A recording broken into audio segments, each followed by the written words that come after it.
13-ാം വാക്യം ആരെങ്കിലും ഒന്ന് വായിക്കും. 13-ാം വാക്യം. രാത്രി ദർശനങ്ങളിൽ മനുഷ്യപുത്രനോട് സദൃശനായ ഒരുത്തൻ ആകാശമേഘങ്ങളോട് വരുന്നതേ കണ്ടു. അവൻ വയോധികന്റെ അടുക്കൽ ചെന്നു. അവർ അവനെ അവന്റെ മുൻപിൽ അടുത്തു വരുമാറാക്കി. സകല വംശങ്ങളും ജാതികളും ഭാഷക്കാരും അവനെ സേവിക്കേണ്ടതിന് അവൻ ആധിപത്യവും മഹത്വവും രാജ്യത്വവും ലഭിച്ചു. അവന്റെ ആധിപത്യം നീങ്ങിപ്പോകാത്ത നിത്യാധിപത്യവും അവന്റെ രാജ്യത്വം നശിച്ചു പോകാത്തതുമാകും. ദാനിയേൽ എന്ന ഞാനോ എന്റെ ഉള്ളിൽ എന്റെ മനസ്സ് വ്യസനിച്ചു. എനിക്കുണ്ടായ ദർശനങ്ങളാൽ ഞാൻ പരവശനായി. ഞാൻ അരികെ നിൽക്കുന്നവരിൽ ഒരുത്തന്റെ അടുക്കൽ ചെന്ന് അവനോട് ഈ എല്ലാറ്റിന്റെയും സാരം ചോദിച്ചു. അവൻ കാര്യങ്ങളുടെ അർത്ഥം പറഞ്ഞു തന്നു. ആ 4 മഹാമൃഗങ്ങൾ ഭൂമിയിൽ ഉണ്ടാകുവാനിരിക്കുന്ന 4 രാജാക്കന്മാരാകുന്നു.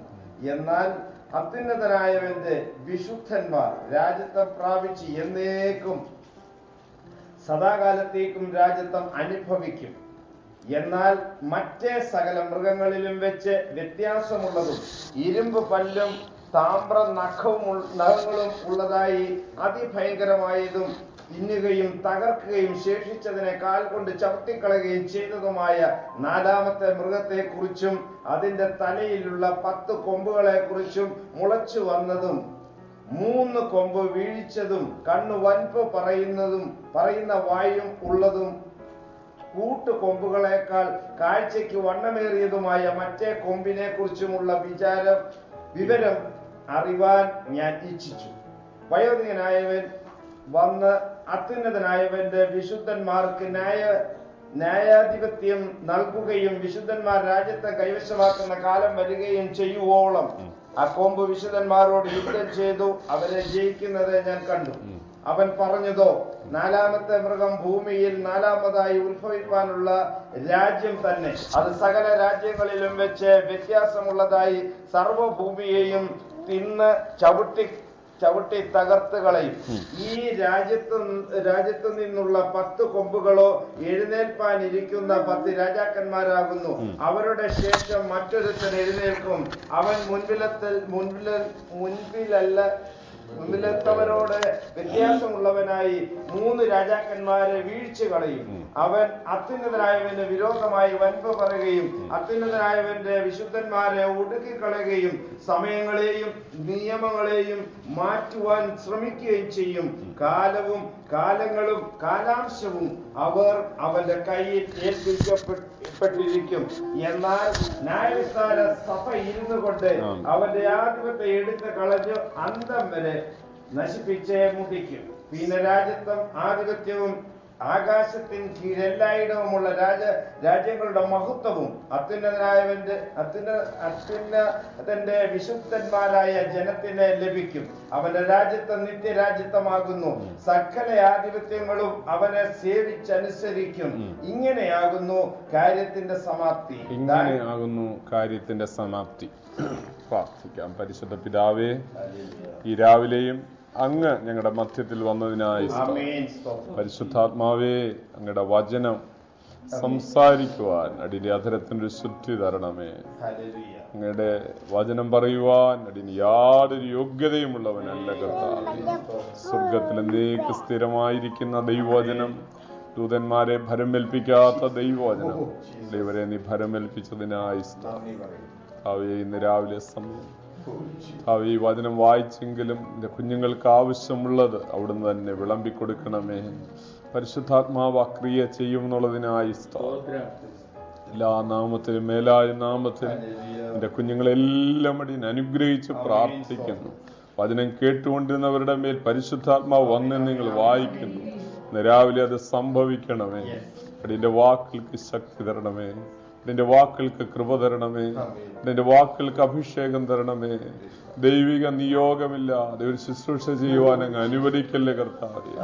സ്വന്തത്തിൽ നിന്നൊന്നും എടുത്തു പറയുവാൻ എന്റെ നാവിനെ അനുവദിക്കരുതെന്നും പ്രാർത്ഥിക്കുന്നു. താവേ, ഇന്ന് പകൽക്കാലം കടന്നു വന്ന എല്ലാ മക്കൾക്കായി പ്രാർത്ഥിക്കുന്നു. വചനത്താന്റെ കുഞ്ഞുങ്ങളെല്ലാവരെയും അടിനെ അനുഗ്രഹിക്കുന്നു കർത്താവേ. നിങ്ങൾക്ക് മറക്കാൻ കഴിയാത്തൊരു ദിവസമാക്കി മാറ്റണം.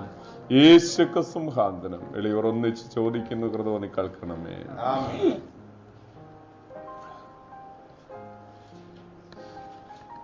കഴിഞ്ഞ ദിവസങ്ങളിൽ നമ്മൾ അതിൻ്റെ മുമ്പുള്ള ഭാഗങ്ങൾ ചിന്തിച്ച് നിർത്തി. അതായത് 9 10 വാക്യങ്ങളിൽ ദൈവത്തിൻ്റെ സിംഹാസനത്തെക്കുറിച്ചും സ്വർഗത്തെക്കുറിച്ചുള്ള ഒരു കാഴ്ച നമ്മളിവിടെ കണ്ടു. എന്നാൽ വീണ്ടും 11 വാക്യം മുതൽ അന്തിക്രിസ്തുവിന്റെ കാര്യമാണ് അവിടെ പറഞ്ഞു വരുന്നത്. 4 രാജ്യത്വങ്ങളിൽ 3 രാജ്യത്വങ്ങളെ കുറിച്ച് നമ്മൾ ചിന്തിക്കുകയുണ്ടായി. എന്നാൽ 4ാമത്തെ രാജ്യത്വമായ റോമൻ സാമ്രാജ്യത്തിന്റെ ഉയർത്തെഴുന്നേൽപ്പും അതിന് നേതൃത്വം നൽകുന്ന അന്തിക്രിസ്തുവും അതിനെക്കുറിച്ചാണ് നമ്മൾ ആ ഭാഗത്ത് വായിക്കുന്നത്. എന്നാൽ അതിനിടയ്ക്ക് ഒരു വാക്യത്തിൽ 13 വാക്യത്തിൽ നമ്മൾ കണ്ടു, മനുഷ്യപുത്രനോട് സദൃശനായ ഒരുവൻ ആകാശമേഘങ്ങളിൽ വരുന്നത് കണ്ടു. ആകാശമേഘങ്ങളിൽ വരുന്നത് കണ്ടു. അപ്പോൾ വളരെ വ്യക്തമായി കർത്താവിന്റെ മടങ്ങിവരവിനെയാണ് നമുക്കത് കാണുവാനായിട്ട് കഴിയുന്നത്. കർത്താവിന്റെ മടങ്ങിവരവിനെയാണ്, യേശു ക്രിസ്തുവിന്റെ മടങ്ങിവരവിനെയാണ്.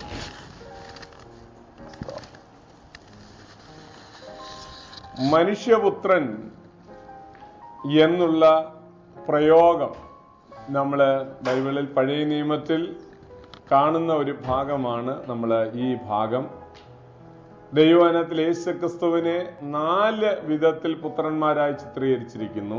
1 മനുഷ്യപുത്രൻ, 2 ദൈവപുത്രൻ. മനുഷ്യപുത്രൻ ഇവിടെ ഉണ്ട്. ദൈവപുത്രൻ എന്ന് മർക്കോസ് 1:1. ദൈവപുത്രനായ യേശു ക്രിസ്തുവിന്റെ സുവിശേഷത്തിന്റെ ആരംഭം എന്ന് പറഞ്ഞാണ് തുടങ്ങിയിരിക്കുന്നത്. ദൈവപുത്രൻ. 3 അബ്രഹാമിന്റെ പുത്രൻ, മത്തായി 1:1. അബ്രഹാമിന്റെ പുത്രൻ. 4 ദാവീദിന്റെ പുത്രൻ.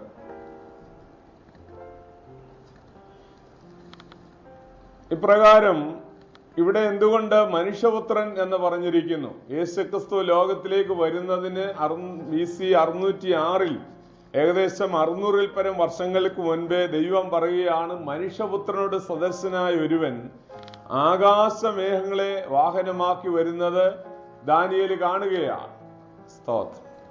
ഇവിടെ മനുഷ്യപുത്രൻ എന്ന് ഉള്ള പ്രയോഗം നമ്മൾ ശ്രദ്ധിക്കേണ്ടതാണ്. മനുഷ്യപുത്രൻ എന്നുള്ള പ്രയോഗം എന്തുകൊണ്ട് ദൈവം യേശുക്രിസ്തുവിനെ മനുഷ്യപുത്രനായി ചിത്രീകരിച്ചിരിക്കുന്നു?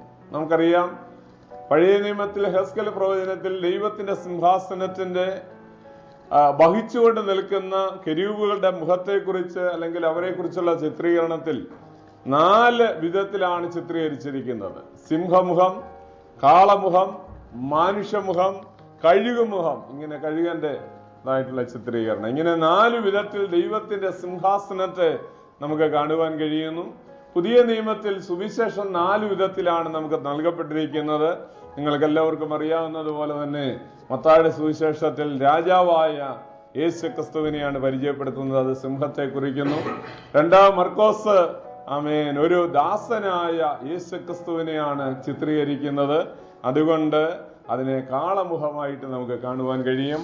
3 ഒരു മനുഷ്യനായിട്ടാണ് ലൂക്കോസ് സുവിശേഷം യേശുക്രിസ്തുവിൽ കൂടെ ലോകത്തോട് വെളിപ്പെടുത്തുന്നത്. അത് മാത്രമല്ല, ഈ ഹെസ്കേൽ പ്രവചനം 1-ാം അധ്യായത്തിൽ ദർശനം കാണുമ്പോൾ ദൈവത്തിന്റെ സിംഹാസനത്തെ കുറിച്ച് പറഞ്ഞിരിക്കുന്നു. അവിടെ 4 മുഖങ്ങൾ പറഞ്ഞിരിക്കുന്നു. 1 സിംഹമുഖം, 2 കാളമുഖം, 3 മനുഷ്യമുഖം, 4 കഴുകുമുഖം. അപ്പോൾ അത് പുതിയ നിയമത്തിലെ ഒരു നിഴലാണ്. നമ്മൾ പഴയ നിയമത്തിൽ ദൈവസിംഹാസനത്തിൽ ഇരിക്കുന്നത് ദൈവമാണ്. അതുപോലെ തന്നെ ദൈവസിംഹാസനത്തിന്റെ യേശുക്രിസ്തുവും അത് പുതിയ നിയമത്തിൽ സുവിശേഷം അത് വഹിച്ചു നിൽക്കുന്നത് കൊണ്ട് സുവിശേഷത്തിൽ 4 വിധത്തിൽ ദൈവം അത് വെളിപ്പെടുത്തി തന്നിരിക്കുന്നു. ഒന്നാമതായിട്ട് മത്തായി സുവിശേഷം എഴുതുമ്പോൾ അത് രാജാവായിട്ടാണ്, യഹൂദന്മാരുടെ രാജാവായി പിറന്നവൻ എവിടെ എന്നാണ് വിദ്വാൻമാർ ചോദിക്കുന്നത്. അപ്പോൾ യഹൂദന്മാരുടെ രാജാവ് സിംഹമുഖം. 2 മർക്കോസിന്റെ സുവിശേഷത്തിൽ യേശുക്രിസ്തുവിനെ ഒരു ദാസനായി ചിത്രീകരിച്ചിരിക്കുന്നു. ദാസരൂപം എടുത്ത യേശുക്രിസ്തുവിനെ ചിത്രീകരിച്ചിരിക്കുന്നു. അതുകൊണ്ട് കാളയായിട്ട് അല്ലെങ്കിൽ ഭാരം വഹിക്കുന്ന ഒരാളായിട്ട് നമുക്ക് കാണുവാൻ കഴിയും. മൂന്നാമതായിട്ട് ലൂക്കോസിന്റെ സുവിശേഷത്തിൽ യേശുക്രിസ്തുവിനെ കേവലം ഒരു മനുഷ്യനായിട്ടാണ് ചിത്രീകരിച്ചിരിക്കുന്നത്, ഒരു മനുഷ്യപുത്രനായി. നാലാമതായി യേശുക്രിസ്തുവിനെ ഒരു ദൈവമായിട്ടാണ് യോഹന്നാൻ ചിത്രീകരിക്കുന്നത്. അതുകൊണ്ടാണ് ഏത് മനുഷ്യരെയും പ്രകാശിപ്പിക്കുന്ന സത്യ വെളിച്ചം ലോകത്തിലേക്ക് വന്നുകൊണ്ടിരുന്നു. ആമേൻ. കഴുകൻ ചിറകുള്ള പക്ഷിയായതുകൊണ്ട്, ഉയരത്തിൽ പറക്കുന്നതായതുകൊണ്ട് അത് ദൈവത്വത്തെ കാണിക്കുന്നു, സ്വർഗീയത്തെ കാണിക്കുന്നു, ഉയരത്തെ കാണിക്കുന്നു. അതുകൊണ്ട് നമുക്ക് യേശുക്രിസ്തുവിന്റെ ദൈവത്വമാണ് യോഹന്നാൻ സുവിശേഷത്തിൽ കാണാൻ കഴിയുന്നത്. അപ്പോൾ ഈ വിധത്തിൽ മനുഷ്യപുത്രനായിട്ട് ലോകത്തിൽ യേശുക്രിസ്തുവിനെ ചിത്രീകരിക്കുവാൻ കാരണം, അതിന് പ്രധാനപ്പെട്ട കാരണമുണ്ട്. ദൈവമായിരുന്നെങ്കിൽ ഒരിക്കലും നമ്മളെ രക്ഷിക്കാനായിട്ട് കഴിയത്തില്ലായിരുന്നു. ഒരിക്കലും യേശുക്രിസ്തു ദൈവമായിരുന്നെങ്കിൽ നമ്മളെ രക്ഷിക്കാനായിട്ട് കഴിയത്തില്ല. താൻ എന്താണ് ചെയ്തത് എന്ന് ഫിലിപ്പിയ ലേഖനത്തിൽ പറഞ്ഞിരിക്കുന്നു. 2-ാം അധ്യായം നിങ്ങൾക്ക് പരിചിതമായ വാക്യമാണ്. ആമേൻ. ക്രിസ്തുയേശുവിൽ വല്ല പ്രബോധനവും ഉണ്ടെങ്കിൽ, ക്രിസ്തുവിൽ വല്ല കൂട്ടായ്മയും ഉണ്ടെങ്കിൽ എന്ന് പറഞ്ഞു തുടങ്ങുന്ന ഭാഗത്തിൽ അവർ പറയുന്നു, അവൻ തന്നെത്താൻ ഒഴിച്ചു ദൈവത്തോടുള്ള സമത്വം മുറുകെ പിടിച്ചുകൊള്ളണമെന്ന് വിചാരിക്കാതെ ദാസരൂപമെടുത്തു, വേഷത്തിൽ മനുഷ്യനായി തന്നെത്താൻ ഒഴിച്ചു. ഹല്ലേലൂയ. ആമേൻ. ക്രൂശിലെ മരണത്തോളം അനുസരണമുള്ളവനായി തീർന്നു. അപ്പോൾ യേശുക്രിസ്തു ദൈവമായിരുന്നവൻ ദൈവത്തോടുള്ള അഥവാ ദൈവത്വം ഉപേക്ഷിച്ചു. ഇപ്പോൾ ഞാനൊരു ഉറുമ്പായി മാറുന്നു എന്ന് വിചാരിക്കുക. ഉറുമ്പായി മാറിയാൽ ഞാനെന്ന് പറയുന്ന വ്യക്തിയാണ് അതിനകത്ത് ആയിരിക്കുന്നത്. പക്ഷേ ശരീര ഉറുമ്പിന്റെയാണ്. ഉറുമ്പിന്റെ തലച്ചോറാണ്, ഉറുമ്പിന്റെ കൈയും കാലുമാണ്, ഉറുമ്പിന്റെ ശരീരമാണ്. എന്നാൽ ഞാനാണ് അതിനകത്ത് ഉൾക്കൊണ്ട് നിൽക്കുന്നത്. ഇതുപോലെ യേശുക്രിസ്തു ദൈവമായിരിക്കുമ്പോൾ തന്നെ മനുഷ്യനായെന്ന് പറയുമ്പോൾ പലർക്കും അതങ്ങോട്ട് ഉൾക്കൊള്ളാൻ കഴിയത്തില്ല. എന്നാൽ ദൈവത്തിന് മനുഷ്യനാകാൻ കഴിയുമോ? കഴിയും. ദൈവമായതുകൊണ്ട് മനുഷ്യനാകാം. ഏത് രൂപവും ദൈവത്തിന് എടുക്കാനായിട്ട് കഴിയും. അതുകൊണ്ട് ദൈവം മനുഷ്യനായെന്ന് പറയുമ്പോൾ അതിന്റെ അർത്ഥം തന്റെ പ്രിവിലേജസ് എല്ലാം ഉരിഞ്ഞു വെച്ചു. അതാണ് ദൈവത്തോടുള്ള സമത്വം മുറുകെ പിടിച്ചു കൊള്ളണം എന്ന് വിചാരിക്കാതെ എന്ന് പറയുന്നത്. അതിന്റെ ഉദാഹരണമാണ് ദൈവത്തിന് സർവജ്ഞാനിയാണ്. സർവജ്ഞാനിയായ ദൈവത്തിന് ആ അത്തിയുടെ അരികിൽ വന്നപ്പോൾ അടുത്തു വന്ന് നോക്കിയെന്ന് എഴുതിയിട്ടുണ്ട്. അത്തിയെ ഫലമുണ്ടോന്ന് അടുത്തു വന്ന് നോക്കി. ഭൂമിയുടെ 5 വൻകരകളിൽ ഏതെല്ലാം വൃക്ഷത്തിൽ ഏതെല്ലാം ഫലം ഉണ്ടെന്ന് അറിയാവുന്ന കർത്താവ് എന്തിനാണ് അടുത്തു വന്ന് നോക്കിയത്?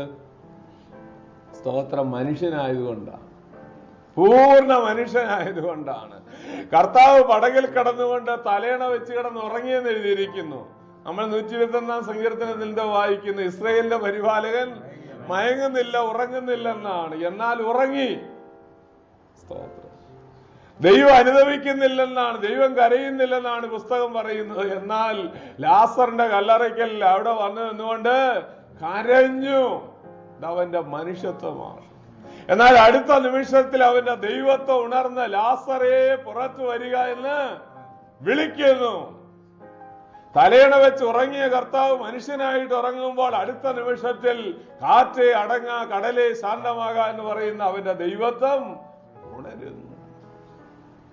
അത്തിയുടെ അരികിൽ പോയി മനുഷ്യനായിട്ട് അടുത്തിയെന്ന് നോക്കി ബലമില്ലെന്ന് കണ്ടു കഴിഞ്ഞപ്പോൾ അത്തിയെ ശവിക്കുന്നു. വേരോടുണങ്ങിപ്പോയി. അത് അവന്റെ ദൈവത്വമാണ്. ഇങ്ങനെ തിരുവചനത്തിൽ യേശുക്രിസ്തുവിന്റെ ദൈവത്വവും മനുഷ്യത്വവും പൂർണ്ണ അളവിൽ വെളിപ്പെട്ട് നിൽക്കുകയാണ്. അപ്പോൾ ഒരു മനുഷ്യനെ സംബന്ധിച്ചിടത്തോളം മനുഷ്യന്റെ പൂർണ്ണ വികാരങ്ങളും അവന്റെ വിചാരങ്ങളും എല്ലാം അറിയണമെന്നുണ്ടെങ്കിൽ അവൻ മനുഷ്യനായെങ്കിലേ കഴിയത്തുള്ളൂ. അതുകൊണ്ടാണ് വചനം ജഡമായി തീർന്നു, കൃപയും സത്യവും നിറഞ്ഞവനായി നമ്മുടെ ഇടയിൽ പാർത്തു എന്ന് പറയുന്നത്. ഒരു സന്യാസി ഇങ്ങനെ നടന്നു പോവുകയായിരുന്നു. അപ്പോൾ കൂട്ടത്തോടെ കുറെ ഉറുമ്പുകൾ ഇങ്ങനെ ഇങ്ങനെ സ്കാറ്റേർഡ് ആയിട്ട് എഴഞ്ഞു നീങ്ങുന്നു. അപ്പോൾ ഈ സന്യാസിക്ക് തന്റെ ഒരു വ്രതമുണ്ട്, ഒരു ഉറുമ്പിനെ പോലും കൊല്ലത്തില്ല, തനിക്ക് അങ്ങോട്ട് പോവുകയും വേണം. അപ്പോൾ ആ വഴിയിൽ കൂടെ പൊയ്ക്കൊണ്ടിരിക്കുമ്പോൾ ആ സന്യാസി വിചാരിച്ചു, താൻ ഇങ്ങോട്ട് നടന്നു പോയാൽ കുറഞ്ഞ പക്ഷം ഒരു 100 എണ്ണമെങ്കിലും ആ ഉറുമ്പെങ്കിലും തന്റെ കാലിന്റെ ചവിട്ടേറ്റ് ചത്തുപോകും.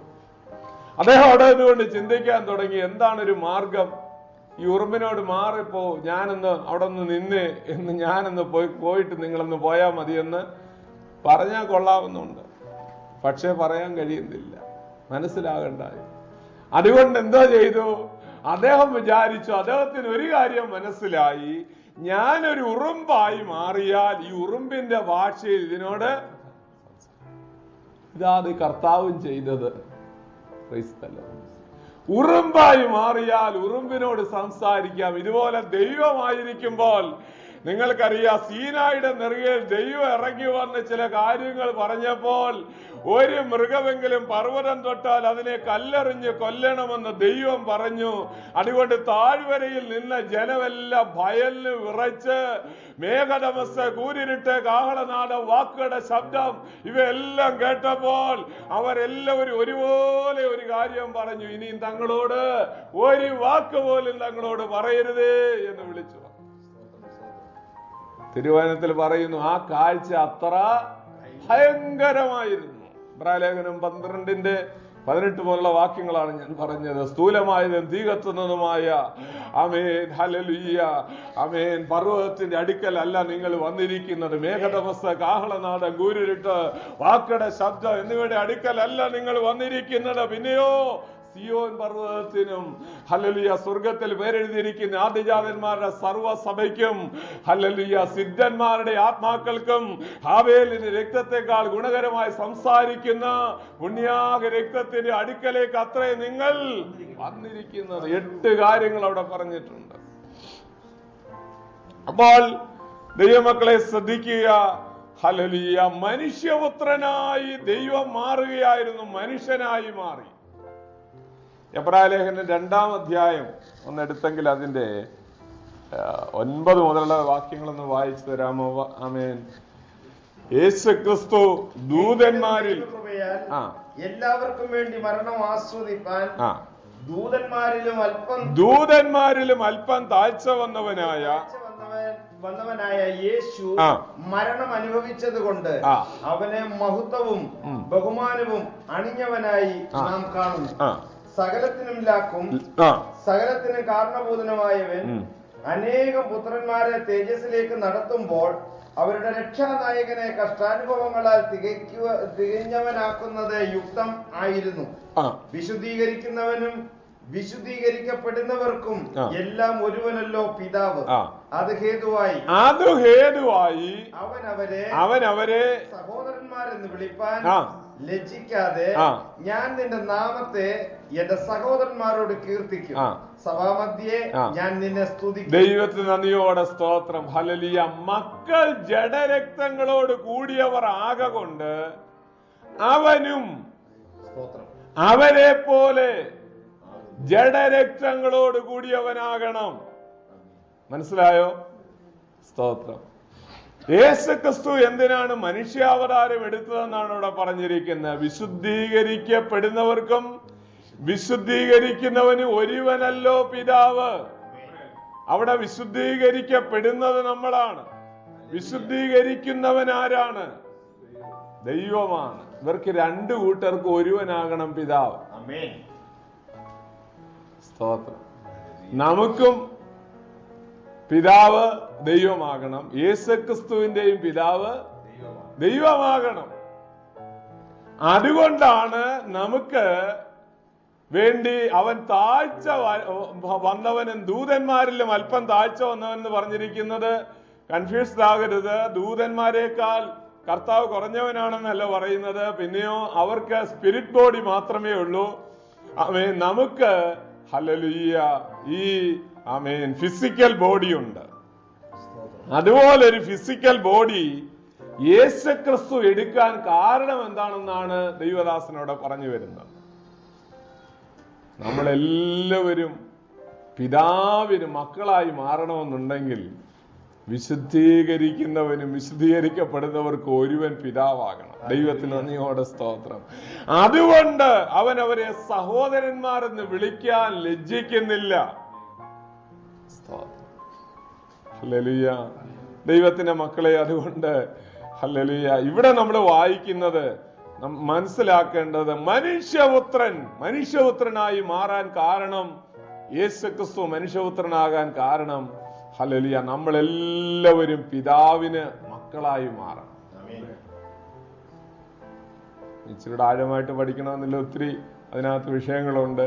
നമ്മളെങ്ങനെ ആ പിതാവിന്റെ മക്കളായി മാറിയെന്ന് മറിയോട് പറയുമ്പോൾ പറയുന്നുണ്ട്, നിങ്ങളുടെ പിതാവും എന്റെ പിതാവും നിങ്ങളുടെ ദൈവവും എന്റെ ദൈവവുമായവന്റെ അടുക്കലോട്ട് കയറിപ്പോകുന്നു.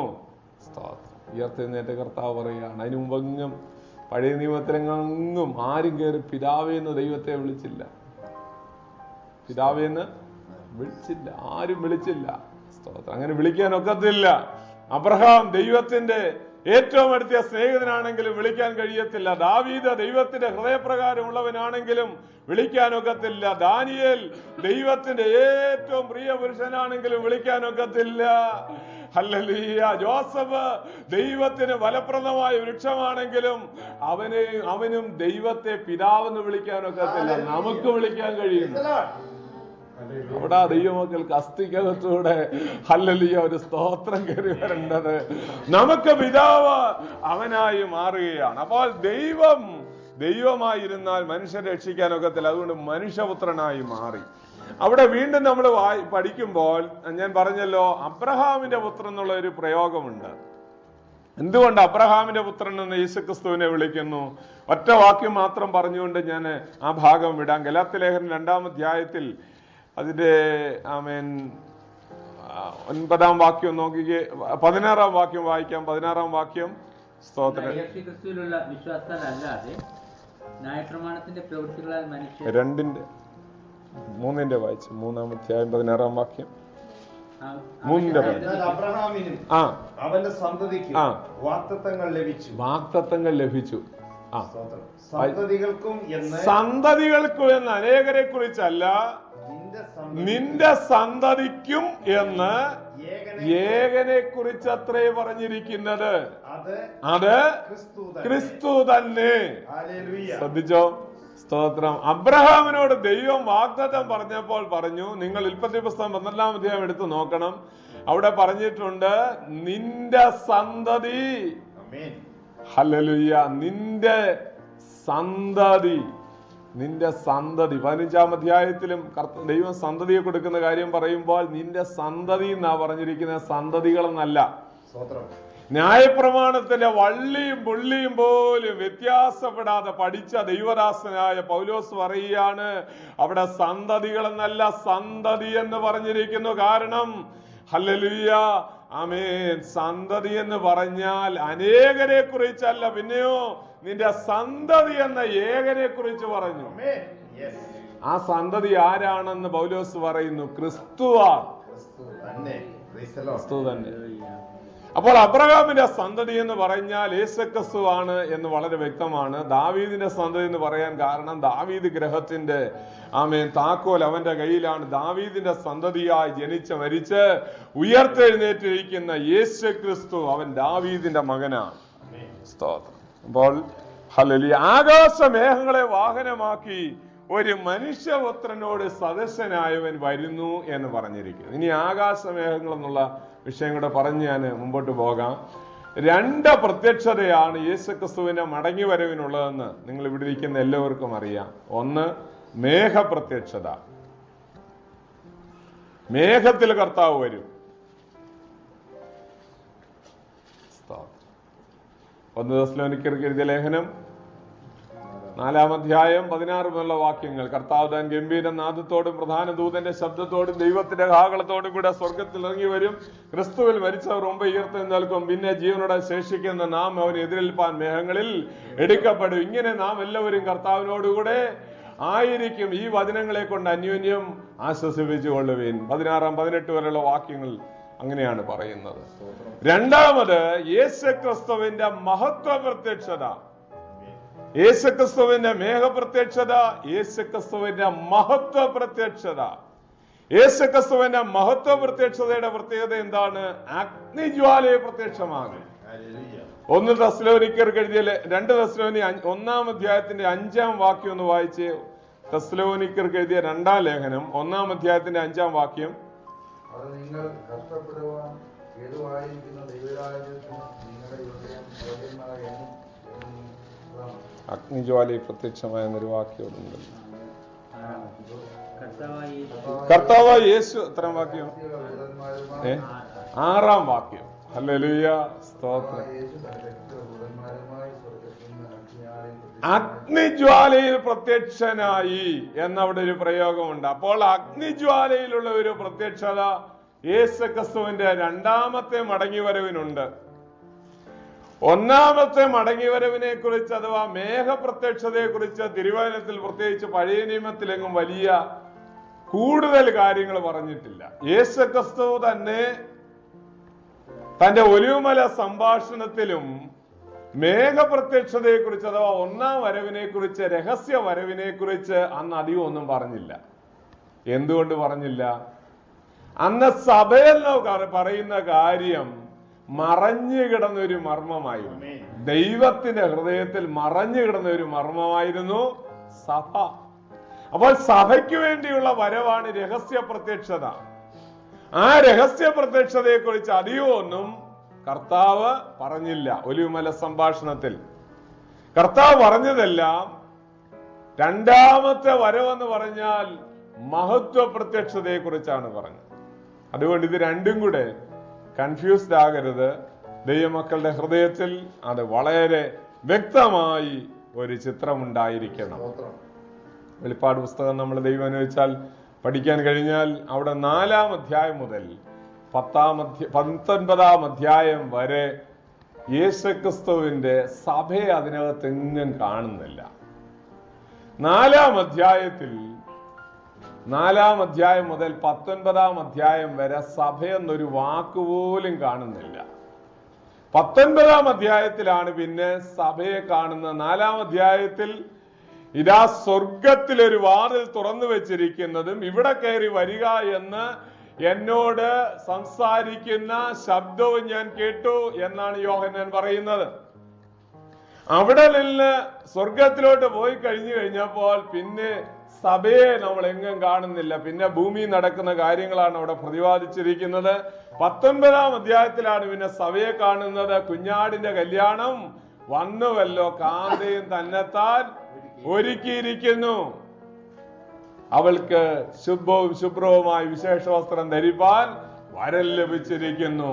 അവളുടെ വിശേഷ വസ്ത്രം വിശുദ്ധന്മാരുടെ നീതി പ്രവർത്തികൾ തന്നെ എന്നവിടെ പറഞ്ഞിരിക്കുന്നു. അപ്പോൾ സഭയെ നമുക്ക് ഇതിനിടയ്ക്കെങ്ങും കാണാൻ കഴിയുന്നില്ല. നമ്മളെ തുടർന്ന് ദൈവനേശ്വര ഞാൻ അതിനെ കുറിച്ച് പറയാം. എന്നാൽ ഇവിടെ ആകാശമേഘങ്ങളെ വാഹനമാക്കി യേശുക്രിസ്തു വരുമെന്നുള്ളത് നേരത്തെ തന്നെ ദൈവം യേശുക്രിസ്തു ലോകത്തിലേക്ക് വരുന്നതിന് 600 വർഷം മുമ്പേ വെളിപ്പെടുത്തി. കർത്താവിന്റെ രണ്ടാമത്തെ വരവ്.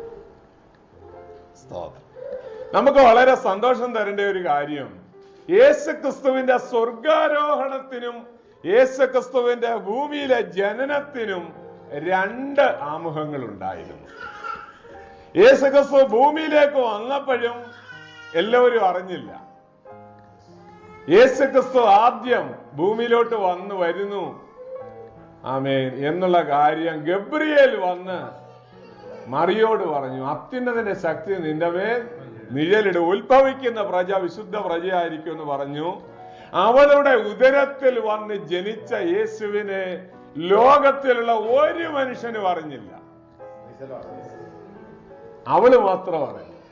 അല്പം കൂടി ലളിതമായി പറഞ്ഞാൽ കന്യക മാത്രം അറിഞ്ഞു. സ്തോത്രം. ഇനി ദൈവമക്കൾ ഓർത്തുകൊള്ളുക, കന്യക മാത്രം അറിയുന്ന, അവന്റെ മണവാട്ടി മാത്രം അറിയുന്ന ഒരു വരവ് യേശു ക്രിസ്തുവിൻ്റെതുണ്ട്.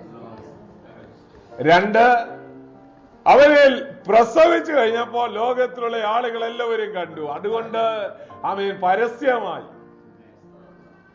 ഇതുപോലെ യേശുക്രിസ്തുവിന് ഒരു രഹസ്യവരം ഉള്ളതുപോലെ തന്നെ യേശുക്രിസ്തുവിന് ഒരു പരസ്യമായ വരവുണ്ട്. അവൻ വന്ന് അഗ്നിജ്വാലയിൽ പ്രത്യക്ഷമാകും. ഏത് കണ്ണും അവനെ കാണും. അവനെ കുത്തിത്തുളച്ചവരും അവനെ കാണും. വെളിപ്പാട് 1-ാം അധ്യായത്തിന്റെ 9-ാം വാക്യമാണെന്ന് തോന്നുന്നു. ഏത് കണ്ണും അവനെ കാണും. അവനെ കുത്തിത്തുളച്ചവരും അവനെ കാണും. ആരും കണ്ടില്ലെന്ന് പറയത്തില്ല. അങ്ങനെയുള്ള ഒരു വരവായിരിക്കും.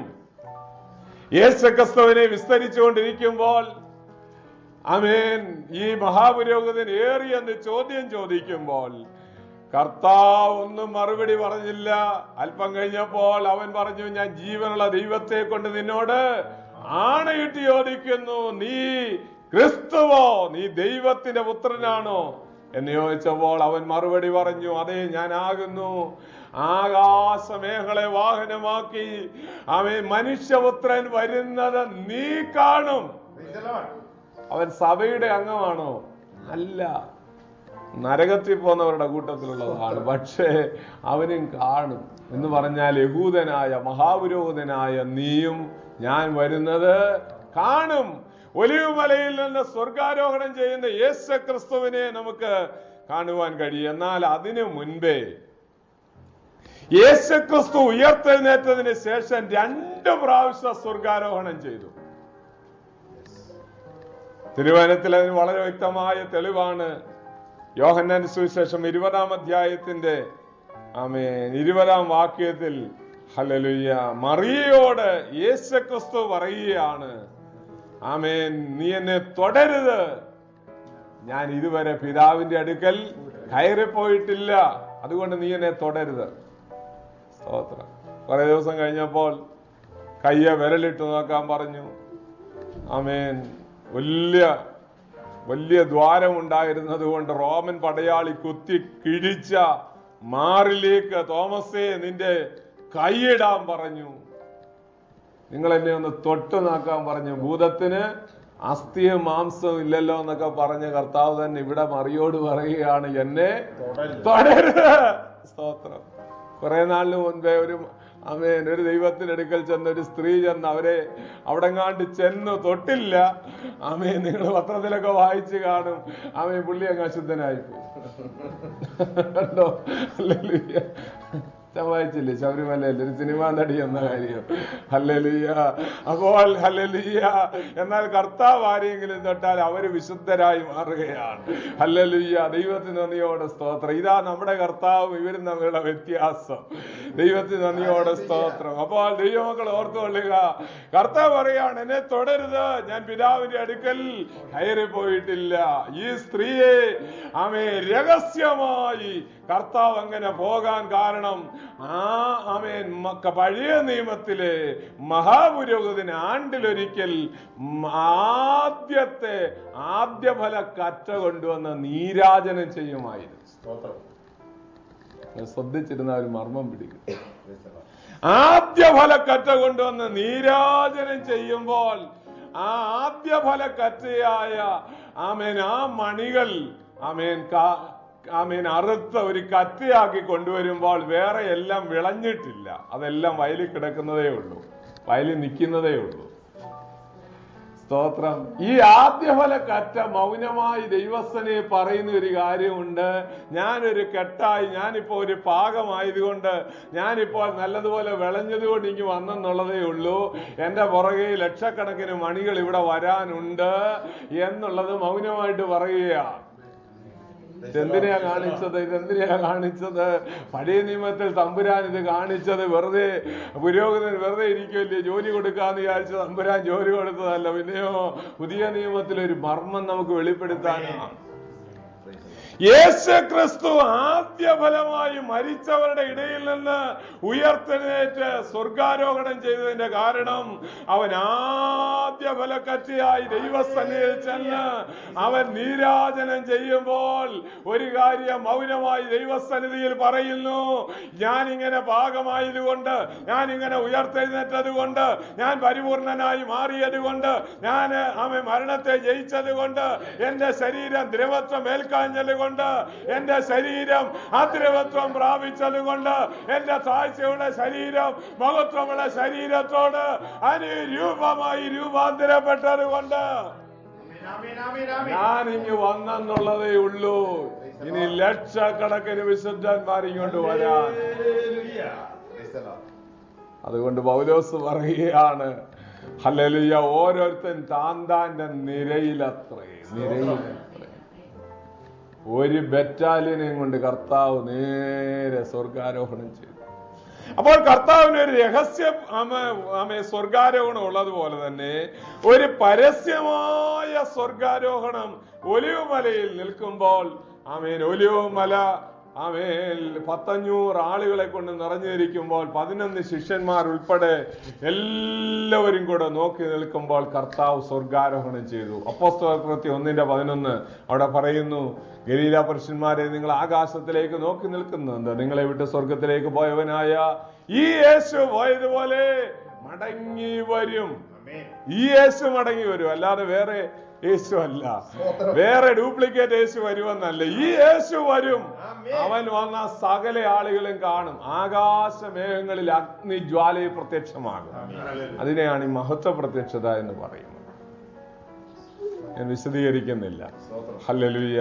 അടുത്തതായിട്ട് നമ്മൾ കാണുന്നത് പ്രധാനപ്പെട്ട വിഷയം, ഹല്ലേലൂയ, താഴോട്ട് വരുമ്പോൾ ക്രിസ്തുവിന് നമ്മൾ വായിച്ചു, അത്യുന്നതനായവൻ വന്ന്, അത്യുന്നതനായവന്റെ അങ്കിൾ വായിച്ചപ്പോൾ നിങ്ങൾ ശ്രദ്ധിച്ചു കാണും, അത്യുന്നതനായവന്റെ അരികിൽ വന്ന് അവന്റെ അടുക്കൽ കർത്താവ് ചെന്നപ്പോൾ അവന് രാജത്വം കൊടുത്തു, ആധിപത്യം കൊടുത്തു, മഹത്വം കൊടുത്തു. 3 കാര്യങ്ങൾ: ആധിപത്യം, മഹത്വം, രാജത്വം. ഇത് 3ഉം കൂടെ കർത്താവിന് കൊടുത്തു.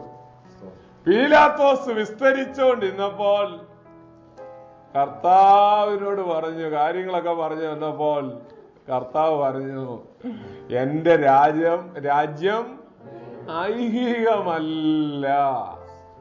എന്റെ രാജ്യം ഐഹികമായൊരു രാജ്യമല്ല. അങ്ങനെയായിരുന്നെങ്കിൽ എന്റെ സേവകർ നിന്നോട് പോരാടുമായിരുന്നു. സ്തോത്രം. ദൈവമക്കളെ, ഇതൊക്കെ പിടിച്ചെടുക്കാൻ ഏതാണ്ട് വലിയ കാര്യമായിരുന്നു. ഒരു പ്രശ്നമില്ലായിരുന്നു. കർത്താവിന് ഒരു ബുദ്ധിമുട്ടുമില്ലായിരുന്നു ഈ ലോക സാമ്രാജ്യങ്ങൾ പിടിച്ചെടുക്കാൻ. പക്ഷേ എന്റെ രാജ്യം ഐഹികമല്ല എന്ന് പറഞ്ഞ കർത്താവ് ദൈവരാജ്യമാണ് ഭൂമി സ്ഥാപിക്കാൻ വന്നത്. അതുകൊണ്ട് ദൈവരാജ്യം സ്ഥാപിച്ചു. അതേതാ ദൈവരാജ്യം? ദൈവരാജ്യം നിങ്ങളുടെ ഇടയിൽ തന്നെ ഉണ്ടല്ലോ എന്ന് പറഞ്ഞു. റോമർ 14:7 അവിടെ പറയുന്ന ദൈവരാജ്യം ഭക്ഷണവും പാനീയവും അല്ല, നീതിയും സമാധാനവും പരിശുദ്ധാത്മാവിൽ സന്തോഷം അത്രേ. അതേത് രാജ്യമാ? അത് ദൈവസഭയാകുന്ന ദൈവരാജ്യമാണ്. പാതാള ഗോപുരങ്ങൾ അതിനെ ജയിക്കത്തില്ല. ആ സഭയാണ് ദൈവരാജ്യം. ദൈവരാജ്യവും ഹല്ലേലൂയ, സ്വർഗരാജ്യവും തമ്മിൽ ഏകദേശം 18 വ്യത്യാസങ്ങൾ നമുക്ക് പഠിക്കാൻ കഴിയും. ദൈവം ചിലപ്പോഴേലും നമുക്കത് പഠിക്കാം. ഹല്ലേലൂയ. അപ്പോൾ ഇവിടെ നമുക്ക് പഠിക്കുവാൻ കഴിയുന്നത്, രാജത്വം കൊടുത്തു, ആധിപത്യം കൊടുത്തു, അത് മാത്രമല്ല മഹത്വം കൊടുത്തു. ആമേൻ. ഇതിനു മുൻപേ മഹത്വം കൊടുക്കാമെന്നും പറഞ്ഞ ഒരാൾ വന്നു. പക്ഷേ അങ്ങേരുടെ ഇത് വേണ്ട എന്ന് പറഞ്ഞത് കൊണ്ട് കർത്താവ് ദൈവം അവന് മഹത്വം കൊടുത്തു. രാജത്വം ദൈവം കൊടുത്തു. രാജത്വം, ദൈവപുത്രന് രാജത്വം കൊടുത്തു. അത് കള്ളന് പോലും നല്ലതുപോലെ അറിയാമായിരുന്നു. അതുകൊണ്ടാണ് കള്ളൻ പറഞ്ഞത്, കുരിശിൽ കിടന്ന കള്ളൻ പറഞ്ഞത്, നീ രാജത്വം പ്രാപിച്ചു വരുമ്പോൾ എന്നെ കൂടെ ഓർത്തു കൊള്ളണമേ. ആധിപത്യം കൊടുത്തു. എന്താ ആധിപത്യം കൊടുത്തെന്ന് പറയാൻ കാരണം, ആദാമിനെ ദൈവം സൃഷ്ടിച്ചതിന് ശേഷം, ആമേൻ, ഉൽപ്പത്തി പുസ്തകം 1-ാം അധ്യായത്തിന്റെ 27-ാം വാക്യം നിങ്ങൾ ശ്രദ്ധിച്ചാൽ അറിയാം. ആമേൻ. 26-ാം വാക്യം, ഭൂമിയിലുള്ള സകല ഭൂചര ജന്തുവിന്മേലും വാഴട്ടെ എന്ന ദൈവം വാഴാനുള്ള അധികാരത്തിന്റെ ചെങ്കോൽ കൊടുത്താണ് ആദാമിനെ ദൈവം. പക്ഷെ അധികാരത്തിന്റെ ചെങ്കോൽ, എല്ലാം വാഴാനുള്ള അധികാരത്തിന്റെ ചെങ്കോൽ തന്റെ കയ്യിൽ നിന്ന് നഷ്ടപ്പെട്ടു. ആര് തട്ടിയെടുത്തു? പിശാച് തട്ടിയെടുത്തു, സാത്താൻ തട്ടിയെടുത്തു. അതുകൊണ്ടാണ് ഈ ചെങ്കോലും പിടിച്ചുകൊണ്ട് കർത്താവിന്റെ അടുക്കൽ, ഒടുക്കത്തെ ആദാമാകുന്ന യേശുവിന്റെ അടുക്കൽ വന്ന് നിന്നുകൊണ്ടാ പറയുന്നത്, ഈ ലോകവും ഇതിന്റെ മഹത്വവും എങ്കിൽ ഭരമേൽപ്പിക്കപ്പെട്ടിരിക്കുന്നു. ആദാം ഭരമേൽപ്പിച്ചു കൊടുക്കുക, ആദാമിന്റെ കബളിപ്പിച്ചെടുക്കുകയായിരുന്നു, തട്ടിയെടുക്കുകയായിരുന്നു. എന്നാൽ യേശു ക്രിസ്തു ലോകത്തിലേക്ക് വന്നപ്പോൾ എന്താ പറയുന്നത്? കർത്താവ് അവൻ ആധിപത്യം ഉണ്ടെന്ന് പറഞ്ഞപ്പോഴോ, കർത്താവിന് അവന്റെ മഹത്വം ഉണ്ടെന്ന് പറഞ്ഞപ്പോഴോ, ഇതെല്ലാം എങ്കിൽ ഭരമേൽപ്പിക്കപ്പെട്ടിരിക്കുകയാണെന്ന് പറഞ്ഞപ്പോഴോ, കർത്താവ് ഒരൊറ്റ അക്ഷരം പോലും അങ്ങനെ അല്ലെന്ന് പറഞ്ഞില്ല. എന്നാൽ ഉയർത്തെഴുന്നേറ്റതിന് ശേഷം മത്തായിയുടെ സുവിശേഷം 28-ാം അധ്യായം 18-ാം വാക്യം, സ്വർഗത്തിലും ഭൂമിയിലും യേശു അടുത്തു ചെന്നു, സ്വർഗത്തിലും ഭൂമിയിലും സകല അധികാരങ്ങളും എനിക്ക് നൽകപ്പെട്ടിരിക്കുന്നു. ഇതെപ്പോഴാ പറയുന്നത്? ഉയർത്തെഴുന്നേറ്റതിന് ശേഷം. ഇപ്പോൾ ആദാമിന്റെ കയ്യിൽ ദൈവം കൊടുത്തിരുന്ന ചെങ്കോൽ സാത്താന്റെ കയ്യിൽ നിന്ന് ക്രിസ്തു പിടിച്ചു വാങ്ങിയതിന് ശേഷം എന്നിട്ടാണ് പറയുന്നത്, സ്വർഗത്തിലും ഭൂമിയിലും ഇനി അധികാരം എനിക്കാണ്. സ്വർഗത്തിലെ അധികാരം മാത്രമല്ല, ഭൂമിയിലെ അധികാരവും എനിക്കാണ്. ആണ്.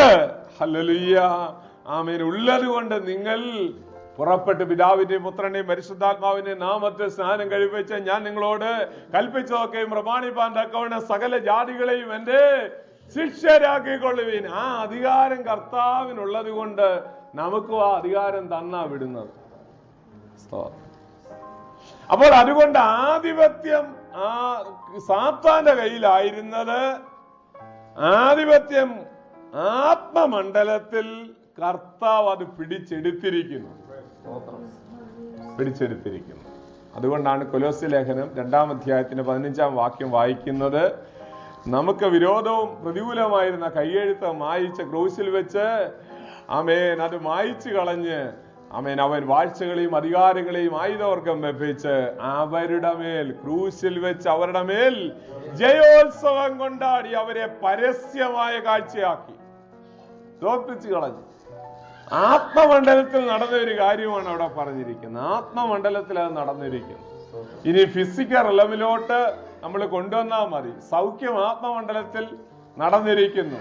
പത്രോസിന്റെ ലേഖനത്തിൽ നമ്മൾ എന്താ വായിക്കുന്നത്? 2:24, ആമേൻ, അവന്റെ അടിപ്പിണരുകളാൽ നമുക്ക് സൗഖ്യം വന്നിരിക്കുന്നു. വരുമെന്നല്ല, പ്രാർത്ഥിച്ചാ വരുമെന്നല്ല, പിന്നെയോ വന്നിരിക്കുകയാണ്. അത് ആത്മമണ്ഡലത്തിൽ ആമേൻ നിങ്ങൾക്ക് വന്നിരിക്കുന്നു, വിശ്വാസികൾക്ക് വന്നിരിക്കുന്നു. ഫിസിക്കൽ ലമിലോട്ട് നമ്മള് ഹല്ലേലൂയ വിശ്വാസത്താൽ ഏറ്റെടുത്താൽ മാത്രം മതി. ഹല്ലേലൂയ. അപ്പോൾ ശ്രദ്ധിച്ചാട്ട് ആമേൻ, ആധിപത്യം സാത്താന് അവന്റെ കയ്യിലായിരുന്നു, എന്നാൽ കർത്താവിന് ഈ ആധിപത്യം കിട്ടിയിരിക്കുന്നു. ഇനി ആധിപത്യം നമുക്ക് എങ്ങനെയാണ് ഹല്ലേലൂയ മടക്കി ലഭിക്കുന്നത് എന്ന് നമുക്ക് ആ ഭാഗത്ത് തന്നെ കാണുന്നത്. അവന്റെ ആധിപത്യം ഒരിക്കലും നീങ്ങിപ്പോകാത്ത ആധിപത്യമാണ്. 18-ാം വാക്യം തുടർന്ന് വായിക്കാമോ? അത്യുന്നതനായവന്റെ വിശുദ്ധന്മാർ രാജ്യത്വം പ്രാപിച്ച് എന്നേക്കും സദാകാലത്തേക്കും രാജ്യത്വം അനുഭവിക്കും. യേശുക്രിസ്തു രാജ്യത്വം ഏറ്റ് അവൻ ഭരിക്കുന്നതെന്ന് മാത്രമല്ല, അവന്റെ വിശുദ്ധന്മാർ രാജ്യത്വം ഏറ്റെടുത്ത് എന്നേക്കും ഭരിക്കും. എവിടെ ഭരിക്കും? ഭൂമിയെ ഭരിക്കും. ഭൂമിയെ മാത്രമല്ല ഭരിക്കുന്നത്, മുമ്പോട്ട് വരുമ്പോൾ ഞാൻ അതിന്റെ കാര്യം പറയാം. ഹല്ലേലൂയ. ഇവിടെ നമ്മൾ വായിക്കുന്നത്, ഇവിടെ പറയുന്ന ഭാഗം ആമേൻ ഇവരെല്ലാം സംഭവിക്കുമെന്നെല്ലാം പറഞ്ഞു കഴിഞ്ഞപ്പോൾ നമ്മൾ അടുത്ത വാക്യങ്ങളിൽ കാണുന്നത്, ഈ ദർശനമെല്ലാം കണ്ടപ്പോൾ ദാനിയേലിന് വളരെ ക്ഷീണമുണ്ടായി, ബലമില്ലാതായിപ്പോയി. നമ്മളെ 9-ാം അധ്യായത്തിലൊക്കെ നമ്മളെന്ന് പഠിക്കും. ആമേൻ കുറെ ദിവസം ദീനമായി കിടന്നെന്നാണ്. ഒരു സ്വപ്നം കണ്ട ദീനമായിട്ട് കിടക്കുമോ? ഒരു ദർശനം കണ്ടതുകൊണ്ട് ഒരുത്തൻ ദീനമായിട്ട് കിടന്നെന്ന് പറഞ്ഞാൽ ആ ദർശനത്തിന്റെ ഇഫക്റ്റ് അതിനകത്ത് നമ്മുടെ ടോട്ടൽ പേഴ്സണാലിറ്റിയെ ബാധിക്കുന്നതാണ് ദൈവിക വിഷയങ്ങളെല്ലാം. അല്ലാതെ ആത്മാവിന്റെ വിഷയം മാത്രമല്ല. ആത്മാവിലായിരിക്കും നമ്മൾ ദർശനം കാണുന്നത്, പക്ഷേ അത് സോളിലോട്ടും നമ്മുടെ ബോഡിയിലോട്ടും അതിന്റെ ഇഫക്റ്റ് ഉണ്ടാകും. സ്തോത്രം. ചിലരൊക്കെ ചോദിക്കാറുണ്ട്, ഒരാൾ കൈവച്ച് പ്രാർത്ഥിക്കുമ്പോഴേ മറിഞ്ഞങ്ങ് വീഴുമോ? സ്തോത്രം. മറിഞ്ഞു വീഴാതെ പിടിച്ചു നിൽക്കാൻ നോക്കുന്നവരൊക്കെ പിടിച്ചു നിൽക്കുക, അല്ലാത്തവരൊക്കെ മറിഞ്ഞ് വീഴട്ടെ. ഹല്ലേലൂയ. ആ ശക്തി, ആ പവർ ഉൾക്കൊള്ളാൻ കഴിവില്ലാത്ത ആളുകൾ ഹല്ലേലൂയ ചിലപ്പോൾ ബലഹീനരായി എന്ന് വരാം. ദൈവത്തിന് നന്ദിയോടെ സ്തോത്രം. ഹല്ലേലൂയ. ദൈവത്തിന് നന്ദിയോടെ സ്തോത്രം. ഒരു കൊച്ചു കുഞ്ഞിനെ കരണ്ടടിക്കുന്നതും പ്രായമായവരെ കരണ്ടടിക്കുന്നതും തമ്മിൽ വ്യത്യാസമില്ലയോ? സ്തോത്രം. ആ ഒരു കൊച്ചു കുഞ്ഞിന് അതിന്റെ റെസിസ്റ്റിംഗ് കപ്പാസിറ്റി കുറവാണ്, വളരെ കുറവാണ്. എന്നാൽ ആമേൻ, ഒരു പ്രായമുള്ള ആൾക്ക് കുറച്ചുകൂടെ പിടിച്ചു നിൽക്കാനായിട്ട് കഴിഞ്ഞേക്കാം. സ്ത്രീകളും പുരുഷന്മാരും തമ്മിൽ വ്യത്യാസമുണ്ട്. ഇതുപോലെ ഒരു സാധാരണ ലോകത്തിന്റെ ശക്തിക്ക് അത്രയും ചെയ്യാൻ കഴിയുന്നെങ്കിൽ അത്യുന്നതനായ ദൈവത്തിന്റെ ശക്തിക്ക് എത്രമാത്രം ഒരു മനുഷ്യന്റെ ശരീരത്തിൽ, അവന്റെ ബോഡിയിൽ, അവന്റെ സോളിൽ, അവന്റെ സ്പിരിറ്റിൽ എത്രമാത്രം ചെയ്യാൻ കഴിയുമെന്നുള്ളതിന്റെ. അപ്പോൾ ഞാനത് ഇടയ്ക്ക് ആ വാക്യം വന്നുകൊണ്ട് അതൊന്ന് പറഞ്ഞെന്ന് മാത്രമേ ഉള്ളൂ. എന്നാൽ നമ്മൾ വീണ്ടും പഠിക്കുമ്പോൾ മനസ്സിലാകും, യേശു ക്രിസ്തുവിനോട് കൂടെ നമുക്കെല്ലാവർക്കും കർത്താവ് പിതാവായ ദൈവം ഭൂമിയിൽ ഇരുന്ന് ഭരിക്കുവാൻ സിംഹാസനം തരുന്നു. അതിനെയാണ് 1000 ആണ്ട് വാഴ്ച എന്ന് പറയുന്നത്. ഭൂമിയിൽ ക്രിസ്തുവിന്റെ 1000 ആണ്ട് വാഴ്ച. എന്തിനാണ് ഈ 1000 ആണ്ട്? ഞാൻ പലപ്പോഴും ചിന്തിച്ചിട്ടുണ്ട്, എന്തുകൊണ്ടാണ് ക്രിസ്തു 1000 വർഷം ഈ ഭൂമിയെ വാഴുന്നത്? അത് ദൈവം എനിക്ക് മനസ്സിലാക്കി തന്ന ഒരു സത്യം. ഹല്ലേലൂയ. ഈ ഭൂമിയിൽ 1000 വർഷം കർത്താവ് ഭരിക്കാൻ കാരണം, ആദ്യത്തെ ആദാം അഥവാ ഒന്നാം ആദാമായിരുന്ന ആദാം അവന് ഫലം പറിച്ച് തിന്നുന്ന നാളിൽ മരിക്കുമെന്നാണ് ദൈവം പറഞ്ഞത്. ആ നാളിൽ മരിക്കുമെന്ന് പറഞ്ഞു. ഫലം പറിച്ച് നിന്നപ്പോൾ ആ നാളിൽ മരിച്ചോ? ഇല്ല. ആത്മീയമായിട്ട് മരിച്ചു. എന്നാൽ ഞാൻ പറയും, ഭൗതികമായും ഫിസിക്കലായും അവൻ മരിച്ചു. എന്താ അങ്ങനെ പറയാൻ കാരണം? ആദാം 930 സംവത്സരം വരെ ജീവിച്ചിരുന്നു. ആദാമിന്റെ സന്തതികളിൽ ആ ആയുഷ്കാലം എടുത്ത് പരിശോധിച്ചാൽ 969 സംവത്സരം മാത്രമേ മെഥൂശലഹ് ജീവിച്ചുള്ളൂ. ആ കാലഘട്ടം വരെ, അല്ലെങ്കിൽ മനുഷ്യന്റെ ആയുസ് 1000 വയസ്സ് വരെ ആരും ജീവിച്ചില്ല. ദൈവം പറഞ്ഞത് നീ ആ പറിച്ച് തിന്നുന്ന ആ നാളിൽ മരിക്കും. ദൈവത്തിന്റെ ഒരു ദിവസം 1000 സംവത്സരം പോലെ. പത്രോസിന്റെ 2-ാം ലേഖനം 3-ാം അധ്യായത്തിന്റെ 9-ാം വാക്യമാണ് ഞാൻ പറഞ്ഞത്. ചിലർ താമസം എന്ന് വിചാരിക്കുന്നത് പോലെ കർത്താവ് തന്റെ വാഗ്ദത്തം നിവർത്തിപ്പാൻ താമസിക്കുന്നില്ല. എല്ലാവരും മാനസാന്തരപ്പെടണമെന്ന് ആഗ്രഹിച്ച് അവൻ ദീർഘക്ഷമ കാണിക്കുന്നതേ ഉള്ളൂ. ദൈവത്തിന്റെ ഒരു ദിവസം 1000 സംവത്സരം പോലെ. മോശ പാടുമ്പോൾ 90-ാം സങ്കീർത്തനത്തിൽ പറയുകയാണ്, അത് ഇന്നലെ കഴിഞ്ഞുപോയ രാത്രിയിലെ ഒരു യാമം പോലെ ഉള്ളൂ. ദൈവത്തിന്റെ ഒരു ദിവസം. രാത്രിയിൽ അങ്ങോട്ട് കിടക്കുന്നത് അറിയാം, പെട്ടെന്ന് അങ്ങ് നേരം വെളുക്കുകയാണ്. കാരണം നമ്മൾ ഉറങ്ങുന്നത് കൊണ്ട് ഈ മണിക്കൂറുകൾ പോകുന്നതൊന്നും അറിയുന്നില്ല. അതുകൊണ്ടാണ് ഇന്നലെ കഴിഞ്ഞു പോയ രാത്രിയിലെ ഒരു യാമം എന്ന് പറയുന്നത്. പകലത്തെ യാമം കുറെ ദീർഘമായിട്ട് നമുക്ക് തോന്നും, പകലത്തെ സമയം. രാത്രിയിലെ യാമം നമ്മൾ കിടന്നുറങ്ങുന്നു, പെട്ടെന്നാണ് ആമേൻ, നമ്മള് ഒന്നും അറിഞ്ഞില്ല. നമ്മള് പ്രഭാതത്തിൽ അലാം വെച്ച് കിടക്കുകയാണെങ്കിൽ അത് അടിക്കുമ്പോഴാണ് ഓർക്കുന്നത്, പെട്ടെന്നാണല്ലോ കഴിഞ്ഞത്. അതുകൊണ്ടാണ് മോശ ഇത് പറയാം. അപ്പോൾ ഞാൻ പറയാൻ വന്നത്, ഈ 1000 സംവത്സരം ഒരു മനുഷ്യനും ജീവിച്ചിരുന്നില്ല എന്ന് പറഞ്ഞാൽ ദൈവത്തിന്റെ ഒരു ദിവസത്തിൽ ആ പഴം പറിച്ച് തിന്ന നാളിൽ അവൻ മരിച്ചു. അപ്പോൾ ആദാമിന് ഒത്തിരി കാര്യങ്ങൾ നഷ്ടപ്പെട്ടിരുന്നു. ഒത്തിരി കാര്യങ്ങൾ നഷ്ടപ്പെട്ടു. ആദാമിന് തേജസ്സിന്റെ വസ്ത്രം നഷ്ടപ്പെട്ടു, ആദാമിന് സൗന്ദര്യം നഷ്ടപ്പെട്ടു, ആദാമിന് ബുദ്ധി നഷ്ടപ്പെട്ടു, ആദാമിന് ദൈവത്തോടുള്ള ബന്ധം നഷ്ടപ്പെട്ടു, ആദാമിന് ദൈവത്തോടുള്ള കൂട്ടായ്മ നഷ്ടപ്പെടുകയാണ്. ആദാമിന് പല നഷ്ടങ്ങളുണ്ടായി. അവന് മരണം വന്നു, അവന്റെ ശരീരം ദ്രവത്വമുള്ളതായി മാറി, അവന്റെ ശരീരത്തിൽ രോഗം ബാധിക്കുന്നതായി മാറി. അവന്റെ ശരീരത്തിന്റെ അഴക് പോയി. അവന്റെ ശരീരം വാർദ്ധക്യത്തിലേക്ക് പോകുന്ന അനുഭവം ഉണ്ടായി. ഇതെല്ലാം വന്നു. ഇതെല്ലാം തിരിച്ചു കൊടുക്കാനാണ് ഈ ഒടുക്കത്തെ ആദാം വന്നിരിക്കുന്നത്. അപ്പോൾ ഞാൻ പറഞ്ഞല്ലോ, അവന് ഒരു ദിവസം നഷ്ടപ്പെട്ടു. 1000 ദിവസമാകുന്ന ഒരു ദിവസം. അപ്പോൾ യേശുക്രിസ്തു ഇതെല്ലാം മടക്കി കൊടുക്കുമെന്ന് പറഞ്ഞല്ലോ. മടക്കി കൊടുക്കുന്ന കൂട്ടത്തിൽ ഒരു ദിവസം കൂടെ മടക്കി കൊടുക്കും. അതെവിടാ മടക്കി കൊടുക്കുന്നത്? ഈ ഭൂമിയിൽ വെച്ച് മടക്കി കൊടുക്കണം.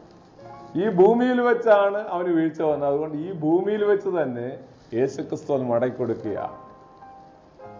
ഹല്ലേലൂയ. ഏദൻ പർദീസയിൽ എങ്ങനെ ആയിരുന്നോ ആദാം ജീവിച്ചത്, അതുപോലെ. അതുകൊണ്ടാണ് ഈ 1000 ആണ്ട് വാഴ്ചയെ കുറിച്ച് ഞാൻ ക്ലാസ് എടുത്തപ്പോൾ നിങ്ങൾ പലരും ഉണ്ടായിരുന്നല്ലോ. 1000 ആണ്ട് വാഴ്ചയിൽ സിംഹം കാള എന്ന പോലെ പുല്ലതിലും ബാലൻ ആമേൻ സർപ്പത്തിന്റെ പൊതിങ്കൽ കൈയിടും. കടിച്ചാൽ വിഷമില്ല.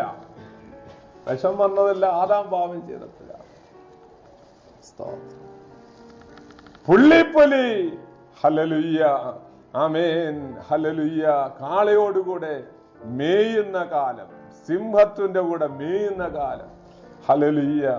ആമേൻ. ചന്ദ്രന്റെ വെളിച്ചം 7 പകലിന്റെ ചന്ദ്രന്റെ വെളിച്ചം.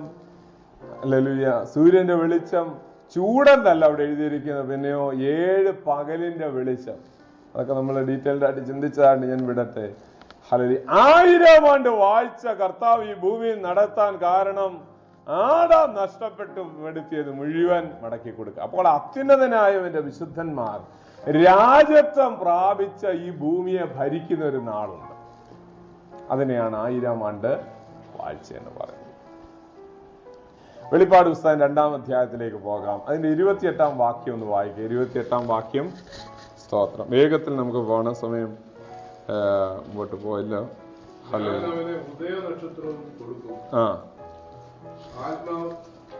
ഹല്ലേലൂയ. അവന്റെ പ്രതിഫലം പ്രാപിക്കുമ്പോൾ സിംഹാസനം നമുക്ക് കിട്ടുമെന്ന് ഞാൻ പറഞ്ഞല്ലോ. അതുകൊണ്ടാണ് ഞാൻ കഴിഞ്ഞ ദിവസം പറഞ്ഞിരുന്നത് 24 മൂപ്പന്മാർ 24 സിംഹാസനങ്ങളിൽ ഇരിക്കുന്നു. അവർ കിരീടം ധരിച്ചവരാണ്. കിരീടം ഉള്ളതും പ്രതിഫലമായിട്ടാണ് വെളിപ്പാട് പുസ്തകത്തിൽ സഭയെക്കുറിച്ച് പറഞ്ഞിരിക്കുന്നത്. കിരീടവും പ്രതിഫലമായിട്ടാണ് പറഞ്ഞിരിക്കുന്നത്. വെള്ളയുടുപ്പം പ്രതിഫലമായിട്ടാണ് പറഞ്ഞിരിക്കുന്നത്. അതുകൊണ്ട് പ്രതിഫലം പ്രാപിച്ച വിശുദ്ധന്മാരുടെ കൂട്ടമാണ് ഈ സിംഹാസനത്തിൽ ഇരിക്കുന്നത്. കർത്താവ് ശിഷ്യന്മാരെ വിളിച്ച് കൊണ്ടു നടന്ന് ട്രെയിൻ ചെയ്തുകൊണ്ടിരിക്കുന്നതിനിടയ്ക്ക് സ്തോത്രം പത്രോസ് ചോദിച്ച്, കർത്താവെ, ഞങ്ങൾ സകലവും വിട്ടു നിന്നെ അനുഗമിച്ചല്ലോ, ഞങ്ങൾക്ക് എന്തോ കിട്ടും? എന്തോ ആ സകലവും വിട്ടത്? ഞാണ്ടൊരു പന്ന വള്ളവും വിട്ടു, കീറിയ വള്ളയും. നമ്മളെ ചിലരൊക്കെ വലിയ വീമ്പിളക്കം, ഞങ്ങൾ സകലവും ഉപേക്ഷിച്ച് നിന്റെ എന്തുവാണ് ആമേൻ. അതിലെ 10 വള്ളം വാങ്ങിക്കാനുള്ളത് കൊടുത്തേച്ചാണ് ആദ്യം ഇങ്ങോട്ട് വിളിച്ചത്, ഇല്ലയോ? പിടികിട്ടിയോ? വള്ളം നിറയെ. ഹല്ലേലൂയ. അത് ലേലം ചെയ്ത് വിറ്റാൽ ആമേൻ എന്തുമാത്രം ഉണ്ടെന്നറിയാമോ? അപ്പോൾ ഹല്ലേലൂയ, എങ്ങാണ്ടൊരു കൊതുമ്പ് വെള്ളവും ഒരു കീറിയ വലയും വിട്ടെന്ന് വിചാരിച്ചു ഞങ്ങള് സകലവും വിട്ടേച്ച് സ്തോത്രം. ചിലരൊക്കെ സാക്ഷി പറയുന്നത് കേട്ടിട്ടില്ല. കർത്താവിന്റെ വേലയ്ക്ക് വന്നത് ഞാൻ എല്ലാം ഉപേക്ഷിച്ചാണ്. ആമേൻ. സാക്ഷി പറഞ്ഞു കഴിഞ്ഞപ്പോൾ എന്തെല്ലാം ഉപേക്ഷിച്ചാന്നറിയാവോ? ഞാൻ ദൈവവേലയ്ക്ക് ഇറങ്ങിയത്. ഒരു പാസ്റ്റർ പറയാ, ഞാൻ ദൈവവേലയ്ക്ക് എന്തെല്ലാം ഉപേക്ഷിച്ചാ വന്നതെന്നറിയാവോ? എന്റെ ജോലി ഞാൻ ഉപേക്ഷിച്ച് വന്നതാണ്. എല്ലാം കഴിഞ്ഞപ്പോൾ ഒരാൾ ചോദിച്ചു, എന്തുവായിരുന്നു നേരത്തെ ജോലി? പ്രൈവറ്റ് ബസ്സിലെ കണ്ടക്ടറായിരുന്നു, കിളിയായിരുന്നു. സ്തോത്രം. അപ്പോൾ ഞാൻ പറയാൻ വന്നത്, ഹല്ലേലൂയ, കർത്താവ് അന്നേരം പറഞ്ഞു, നിങ്ങള് ഹല്ലേലൂയ 12 സിംഹാസനങ്ങളിൽ ഇരുന്നു കൊണ്ട് ഇസ്രായേൽ ഗോത്രങ്ങൾ 12 ന്യായം വിധിക്കും. കൊച്ചു കാര്യമാണോ? സിംഹാസനങ്ങളിൽ നിങ്ങൾ ഇരിക്കാൻ പോവുകയാണ്. 1000 ആണ്ട് എന്റെ കൂടെ ഇരുന്ന് വാഴാൻ പോവുകയാണ്. പഴയ നിയമ വിശുദ്ധന്മാർക്ക് ലഭിക്കാത്ത വലിയ ഭാഗ്യം തമ്പുരാൻ കൊടുത്തിരിക്കുകയാണ്. കർത്താവ് പറയുകയാണ്, നിങ്ങൾ എന്റെ കൂടെ ഇരിക്കും. എനിക്ക് വലിയ സന്തോഷമുള്ളത് കർത്താവേ പറഞ്ഞുള്ളൂ കൂടി ഇരുത്താവുന്നു.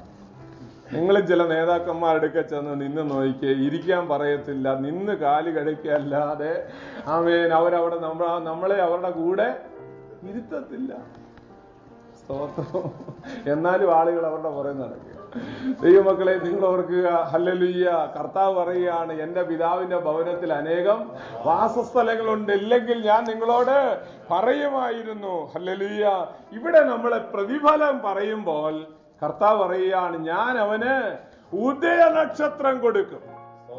അപ്പോൾ ഈ 1000 ആണ്ട് വാഴ്ചയുടെ അതിനെക്കുറിച്ച് ഒത്തിരി ഡീറ്റെയിൽഡ് ആയിട്ട് പോകാൻ സമയമില്ല, എന്നാലും നിങ്ങൾ അറിഞ്ഞിരിക്കാൻ വേണ്ടി പറയുകയാണ്.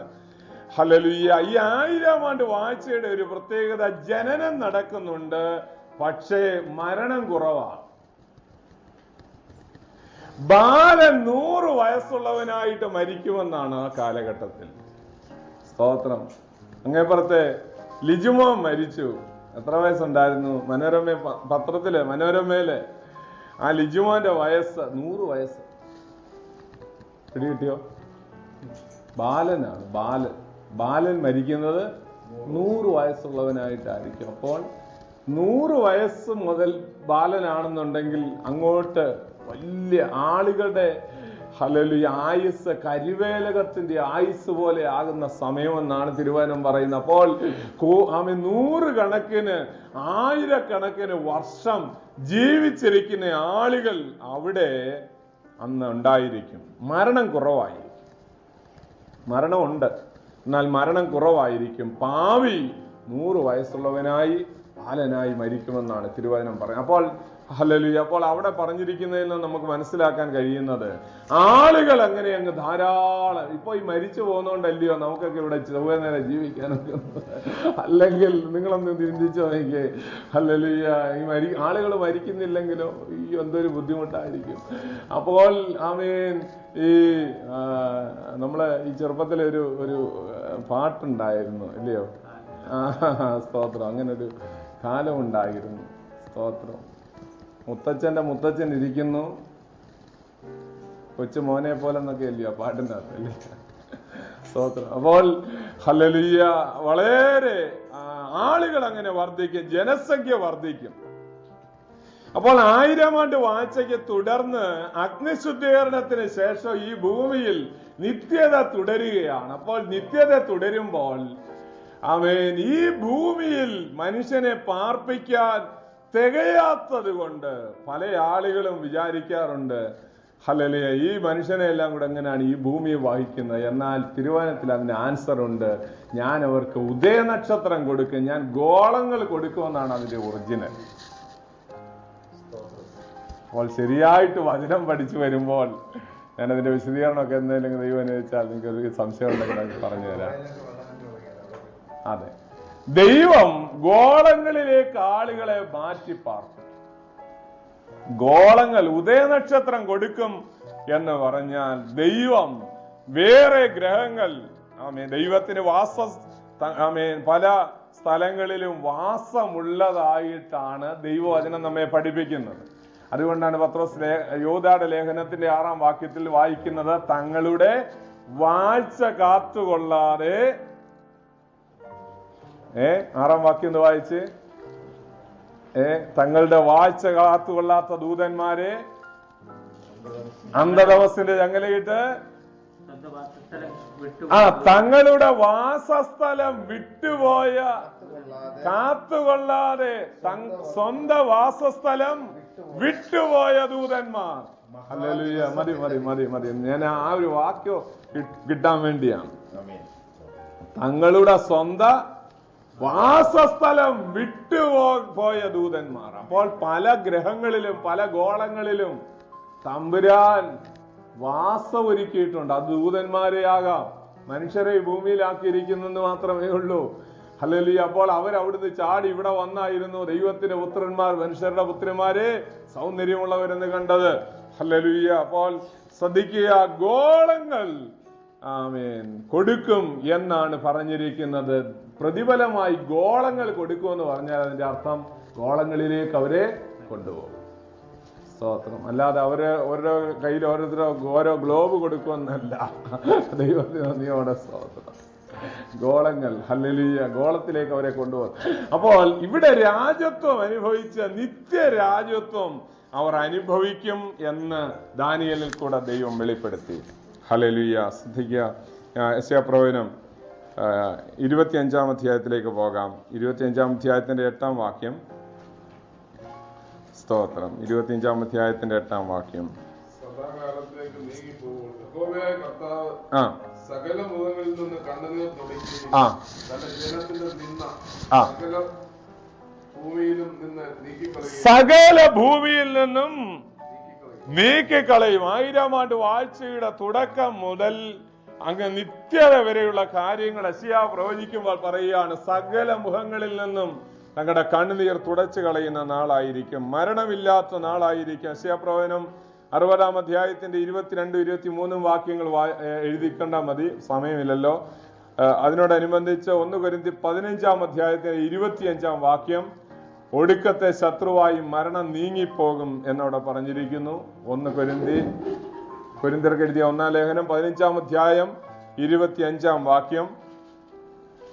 യെശയ്യാ പ്രവചനം വായിക്കണ്ട ബ്രദറെ, വായിക്കണ്ട. യെശയ്യാ പ്രവചനം 9-ാം അധ്യായത്തിന്റെ 7-ാം വാക്യം കൂടെ വായിക്കാം. അവന്റെ രാജത്വത്തിന് അവസാനമില്ല എന്നവിടെ പറഞ്ഞിരിക്കുന്നു. രാജത്വത്തിന് അവസാനമില്ല. നമ്മുടെ നമ്മളും രാജത്വം അനുഭവിക്കുക എന്നുള്ള കാര്യമാണ് ഈ പറഞ്ഞു വരുന്നത്. 1000-ാം ആണ്ട് വാഴ്ചയിൽ. സ്തോത്രം. വെളിപ്പാട് പുസ്തകം 22-ന്റെ 5-ാം വാക്യം കൂടെ എഴുതിക്കുക. 22-ാം അധ്യായത്തിന്റെ 5-ാമത്തെ വാക്യം.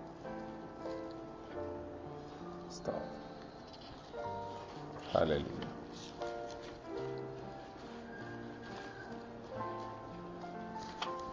ഹല്ലേലൂയ. ഇനിയും നമുക്ക് മടങ്ങി വരാം. രാജത്വം അനുഭവിക്കുമെന്ന് അവിടെ പറഞ്ഞതിന് ശേഷമല്ലോ 1000-ാം ആണ്ട് വാഴ്ചയുടെ കാര്യം, അത്യുന്നതനായവന്റെ വിശുദ്ധന്മാർ വന്ന് രാജത്വം അനുഭവിക്കുമെന്ന് പറഞ്ഞതിന് ശേഷം 19-ാം വാക്യത്തിലേക്ക് പോകാം. ദാനിയേൽ പ്രവചനം 7-ന്റെ 19-ാം വാക്യം. സ്തോത്രം. വായിച്ചു. എന്നാൽ മറ്റേ സകല മൃഗങ്ങളിലും വെച്ച് വ്യത്യാസമുള്ളതും ഇരുമ്പു പല്ലും താമ്ര നഖങ്ങളും ഉള്ളതായി അതിഭയങ്കരമായതും ഇനിയും താഴ്ത്തുകയും ശേഷിച്ചതിന് കാൽ കൊണ്ട് ചവിട്ടുകയും ചെയ്തതുമായ 4-ാമത്തെ മൃഗത്തെ കുറിച്ച്, അതിന്റെ തലയിലുള്ള 10 കൊമ്പുകളെ കുറിച്ച്, മുളച്ചു വന്നതും 3 കൊമ്പ് വീഴ്ചതും, കണ്ണു വമ്പ് പറയുന്ന കണ്ണും വീഴ്ചതും, കണ്ണും വമ്പ് പറയുന്ന വായുമുള്ളതും, കൂട്ടുകൊമ്പുകളെക്കാൾ കാഴ്ചയ്ക്ക് വണ്ണമേറിയതുമായ കൊമ്പിനെ കുറിച്ചും വിവരം അറിവാൻ ഞാൻ ഇച്ഛിച്ചു. ദൈവത്തിന് നന്ദിയോടെ സ്തോത്രം. നമ്മള് ആ മൃഗത്തിന്റെ 10 കൊമ്പുകളെ കുറിച്ച് അവിടെ പറഞ്ഞു വരുമ്പോൾ വലുതും ഭയങ്കരവുമായ ആ കൊമ്പുകളിൽ 10 കൊമ്പുകളായിരുന്നു ഉണ്ടായിരുന്നത്. അതിനകത്ത് 3 കൊമ്പുകൾ പറഞ്ഞു പോകുന്നു. ആ കൊമ്പുകൾ പറഞ്ഞു പോകുമ്പോൾ ഒരു ചെറിയ കൊമ്പ്, അതിനെക്കുറിച്ച് നമ്മൾ കഴിഞ്ഞ ദിവസം ചിന്തിച്ചു. അത് അന്തിക്രിസ്തു ആണെന്ന് ഞാൻ പറഞ്ഞു. ആ ചെറിയ കൊമ്പ് വലിയ വണ്ണമുള്ളതായി മാറുന്നു എന്ന് പറഞ്ഞാൽ, ചെറിയ കൊമ്പെന്ന് പറഞ്ഞാൽ ചെറിയ രാജ്യം. നമ്മള് തിരുവചനത്തിൽ പഠിപ്പിക്കുന്ന വേദപഠിതാക്കളെല്ലാം പറയുന്ന ഒരു കാര്യം, ഈ 10 രാജ്യങ്ങൾ യൂറോപ്യൻ യൂണിയൻ ഉണ്ടാകുമ്പോൾ അതിനകത്തെ ഒരു രാജ്യമാണ് സിറിയ. സിറിയ എന്ന് പറയുന്ന ചെറിയ രാജ്യത്തിൽ നിന്നായിരിക്കും അന്തിക്രിസ്തു വരുന്നത് എന്ന് നമുക്ക് ആ ഭാഗങ്ങളെല്ലാം കൂടെ വെച്ച് അതൊക്കെ വിശദീകരിച്ചു പോയാൽ ഒത്തിരി സമയമെടുക്കും. അതുകൊണ്ട് സിറിയയിൽ നിന്ന്, ആ ചെറിയ രാജ്യത്തിൽ നിന്ന് വന്നെങ്കിലും അവന്റെ രാജ്യം പ്രബലപ്പെടുകയും 3 രാജാക്കന്മാരെ അല്ലെങ്കിൽ 3 രാജ്യങ്ങളെ വീഴിച്ചു കളയുന്നു, അഥവാ അവൻ തന്നെ അതിനെ നശിപ്പിച്ച് കളയുന്നത് കൊണ്ട് ഇവൻ വണ്ണിക്കുകയാണ്. ആ ചെറിയ കൊമ്പ് വലിയ വണ്ണം വെക്കുകയാണ്. അവൻ പ്രബലപ്പെടും. സിറിയ പ്രബലപ്പെട്ടു വരും. അന്തിക്രിസ്തു അവിടെ നിന്നായിരിക്കും വരുന്നത്. അപ്പോൾ അതിങ്ങനെ പ്രബലപ്പെട്ടു വരുമ്പോൾ അവൻ ആധിപത്യം ലഭിക്കുന്നു. കഴിഞ്ഞ ദിവസവും നമ്മൾ ചിന്തിച്ചു, സാത്താനാണ് അവൻ ആധിപത്യം കൊടുക്കുന്നത്. സാത്താൻ അവന് ആധിപത്യം കൊടുക്കും. വെളിപ്പാട് 13-ാം അധ്യായത്തിന്റെ 1 മുതലുള്ള വാക്യങ്ങൾ 7-ാം വാക്യം വരെ അവന് കൊടുക്കുന്ന ആധിപത്യത്തെ കുറിച്ച് നമ്മൾ ചിന്തിക്കുകയുണ്ടായി. അതായത് അവന്റെ ശക്തി, സാത്താന്റെ ശക്തി അന്ത്യക്രിസ്തുവിന് മേൽ ചൊരിഞ്ഞു കൊടുക്കും, മൃഗത്തിന്മേൽ ചൊരിഞ്ഞു കൊടുക്കും. അങ്ങനെയാണ് അവൻ ശക്തിപ്പെടുന്നത് എന്ന് നമ്മൾ ചിന്തിച്ചു. ഇനി മറ്റൊരു കാര്യം ആ ഭാഗത്തു നിന്ന് നമ്മൾ അറിഞ്ഞിരിക്കേണ്ടത്, ഹല്ലേലൂയ, 22-ാം വാക്യം ഒന്ന് വായിക്കണം. 22-ാം വാക്യം. ആ കൊമ്പ് വിശുദ്ധന്മാരോട് യുദ്ധം ചെയ്തു. ഈ സാത്താൻ ഇവന് ശക്തി കൊടുത്തു കഴിയുമ്പോൾ ഈ അന്ത്യക്രിസ്തുവിന്റെ ഭരണം 7 വർഷക്കാലമാണെന്ന് ഞാൻ കഴിഞ്ഞ ദിവസം പറഞ്ഞല്ലോ. 70-ാം ആഴ്ചവട്ടത്തിലായിരിക്കും. 70 ആഴ്ചവട്ടം ദൈവം അനുവദിച്ചാൽ നമുക്ക് പഠിക്കാം. തീരുന്നതിന് മുമ്പേ, ഉപവാസം തീരുന്നതിന് മുമ്പേ നമുക്ക് ഈ വിഷയങ്ങളെല്ലാം കവർ ചെയ്യണം. വേഗത്തിൽ പോകണം. അപ്പോൾ 70 ആഴ്ചവട്ടം, അതിനകത്തെ അവസാനത്തെ ആഴ്ചവട്ടമേ ഉള്ളൂ ഇനി തീരാനുള്ളത്. അങ്ങനെയാണ് ഈ ഒരാഴ്ചവട്ടം വരുന്നത്. ആ ഒരാഴ്ചവട്ടത്തിലാണ് അന്തിക്രിസ്തു ഭരിക്കുന്നത്. ആദ്യത്തെ 3.5 വർഷക്കാലത്തേക്ക് യാതൊരു പ്രയാസവും ആളുകൾക്കില്ല. 666 നമ്പർ അടിക്കുന്ന, കൈമേലും നെറ്റിമേലും നമ്പറുള്ള എല്ലാവർക്കും വാങ്ങുകയും വിൽക്കുകയും ചെയ്യാം. സൗജന്യമായ റേഷനും ഒക്കെ കിട്ടുന്ന കാലഘട്ടമാണ്. എന്നാൽ അടുത്ത 3.5 വർഷക്കാലത്തെ കുറിച്ചാണ് തിരുവചനത്തിൽ അധികവും പ്രതിപാദനമുള്ളത്. അതുകൊണ്ടാണ് അവിടെ വായിച്ചു വരുമ്പോൾ താഴെ എഴുതിയിട്ടുണ്ട്, കാലങ്ങളും കാലങ്ങളും കാലാംശവും ചെല്ലും. മറ്റൊരു പ്രയോഗമാണ് കാലം, കാലങ്ങൾ, കാലാർത്ഥം. കാലം എന്ന് പറഞ്ഞാൽ 1 വർഷം, കാലങ്ങൾ എന്ന് പറഞ്ഞാൽ 2 വർഷം. എത്രയായി അപ്പം? 3 വർഷം. കാലാംശം അഥവാ കാലാർത്ഥം എന്ന് പറഞ്ഞാൽ 1/2 വർഷം. അപ്പോൾ കാലങ്ങൾ, കാലം, കാലങ്ങൾ, കാലാർത്ഥം, ഇത് 3.5 വർഷക്കാലമാണ്. ഈ സമയമായിരിക്കും അന്തിക്രിസ്തുവിന്റെ ഭരണം. ആ ഭരണത്തെ കുറിച്ച് അവിടെ വെളിപ്പാട് പുസ്തകത്തിൽ നമുക്ക് കൂടുതൽ ഇത് കിട്ടുന്നത്. വെളിപ്പാട് പുസ്തകത്തിൽ ഇതിന്റെ കാലങ്ങളെ കുറിച്ച് 3-4 കാര്യങ്ങൾ പറഞ്ഞിട്ടുണ്ട്. 3.5 വർഷം എന്ന് പറഞ്ഞിരിക്കുന്നു. ഈ കാലങ്ങൾ, കാലാർത്ഥം എന്ന് പറഞ്ഞിരിക്കുന്നു. 1260 ദിവസം എന്ന് പറഞ്ഞിരിക്കുന്നു. അതിവിടെ തന്നെ ഉണ്ട്. ആമേൻ. അത് മാത്രമല്ല, ആമേൻ, ഹല്ലേലൂയ, 3 വർഷവും, അതായത് 42 മാസം എന്ന് പറയുന്ന ഒരു കണക്ക് പറഞ്ഞിരിക്കുന്നു. ഇങ്ങനെ 4 വിധത്തിൽ അത് പറഞ്ഞിരിക്കും. 1260 ദിവസം, 42 മാസം, പിന്നെ 1 കാലം, 2 കാലം, അരക്കാലം, കാലങ്ങൾ, കാലാർത്ഥം, ഇങ്ങനെ 4 വിധത്തിൽ ഈ കാലഘട്ടത്തെ പറഞ്ഞു. ഹല്ലേലൂയ. അപ്പോൾ ഈ കാലഘട്ടത്തെ കുറിച്ച് ദൈവം നേരത്തെ മുന്നറിയിപ്പ് കൊടുത്തിരുന്നു. യെരമ്യാപ്രവചനം 30-ാം അധ്യായത്തിന്റെ 20-ാം വാക്യത്തിലാണെന്ന് തോന്നുന്നു. അവിടെ എഴുതിയിട്ടുണ്ട്, യാക്കോബിന്റെ കഷ്ടകാലം. 1, മഹോദരത്തെ കുറിച്ച് പറഞ്ഞിരിക്കുകയാണ്, യാക്കോബിന്റെ കഷ്ടകാലം. 2, ദൈവത്തിന്റെ പ്രതികാര ദിവസം. യെശയ്യാപ്രവചനം 61-ാം അധ്യായം 1-ാം വാക്യം. ദൈവത്തിന്റെ പ്രതികാര ദിവസം. 3, വെളിപ്പാട് 6-ാം അധ്യായത്തിന്റെ 9-ാം വാക്യത്തിലാണെന്ന് തോന്നുന്നു, കുഞ്ഞാടിന്റെ കോപ ദിവസം, കോപം.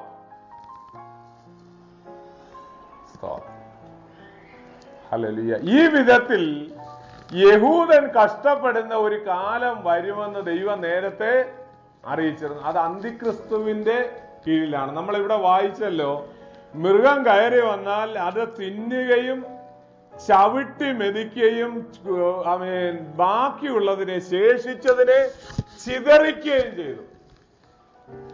അത് AD 70 സംഭവിച്ചു തുടങ്ങി.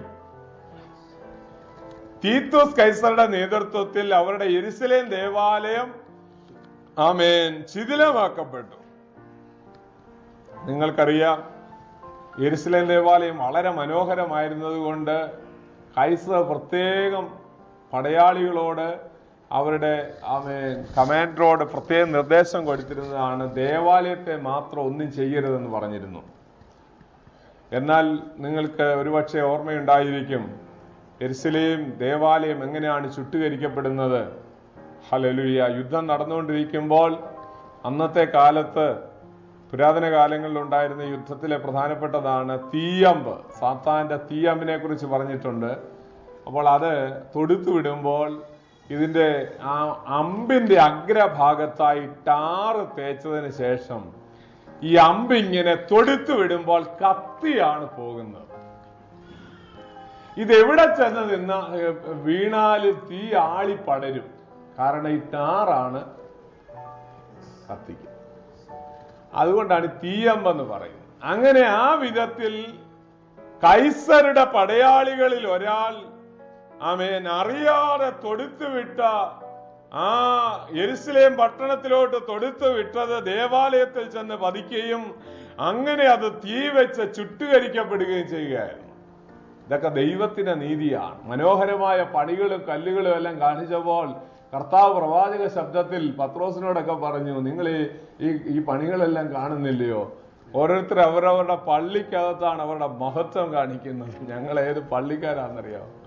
സ്തോത്രം, ഹല്ലേലൂയ. എന്നാൽ കർത്താവ് പറഞ്ഞു, ഇതൊക്കെ ഇടിക്കാതെ കല്ലിന്മേൽ കല്ല് ശേഷിക്കാത്ത കാലം വരും. സ്തോത്രം. വെളിപ്പാട് പ്രാപിച്ചവൻ ഇതൊന്നും വലിയ കാര്യമല്ല. ഹല്ലേലൂയ. വെളിപ്പാട് പ്രാപിച്ചവൻ ഏത് ഓലക്കെട്ടിടത്തിലാണെങ്കിലും ദൈവമാണ് വലുതോ. ആരാധന ആലയത്തിൽ ഇറങ്ങുകയല്ല. നിങ്ങൾ ദൈവത്തിന്റെ മന്ദിരമെന്നും ദൈവത്തിന്റെ ആത്മാവ് നിങ്ങളിൽ വസിക്കുന്നെന്ന് നിങ്ങൾ അറിയുന്നുവല്ലോ. ദൈവത്തിന്റെ മന്ദിരം നശിപ്പിക്കുന്നവനെ ദൈവം നശിപ്പിക്കും. നിന്റെ ശരീരമാണ് പുതിയ നിയമത്തിലെ ആലയം, അല്ലാതെ കെട്ടിടമല്ല.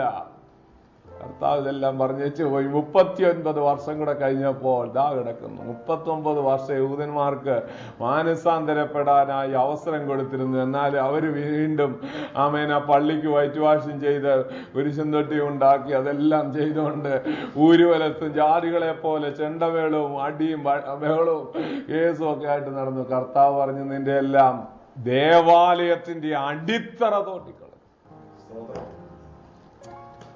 നമ്മൾ ചരിത്രത്തിൽ ചിലത് പഠിക്കുമ്പോൾ ഹല്ലേലൂയ ഓർത്തുകൊള്ളണം. ദൈവം ഒറ്റയടിക്ക് ന്യായം വിധിക്കത്തില്ല.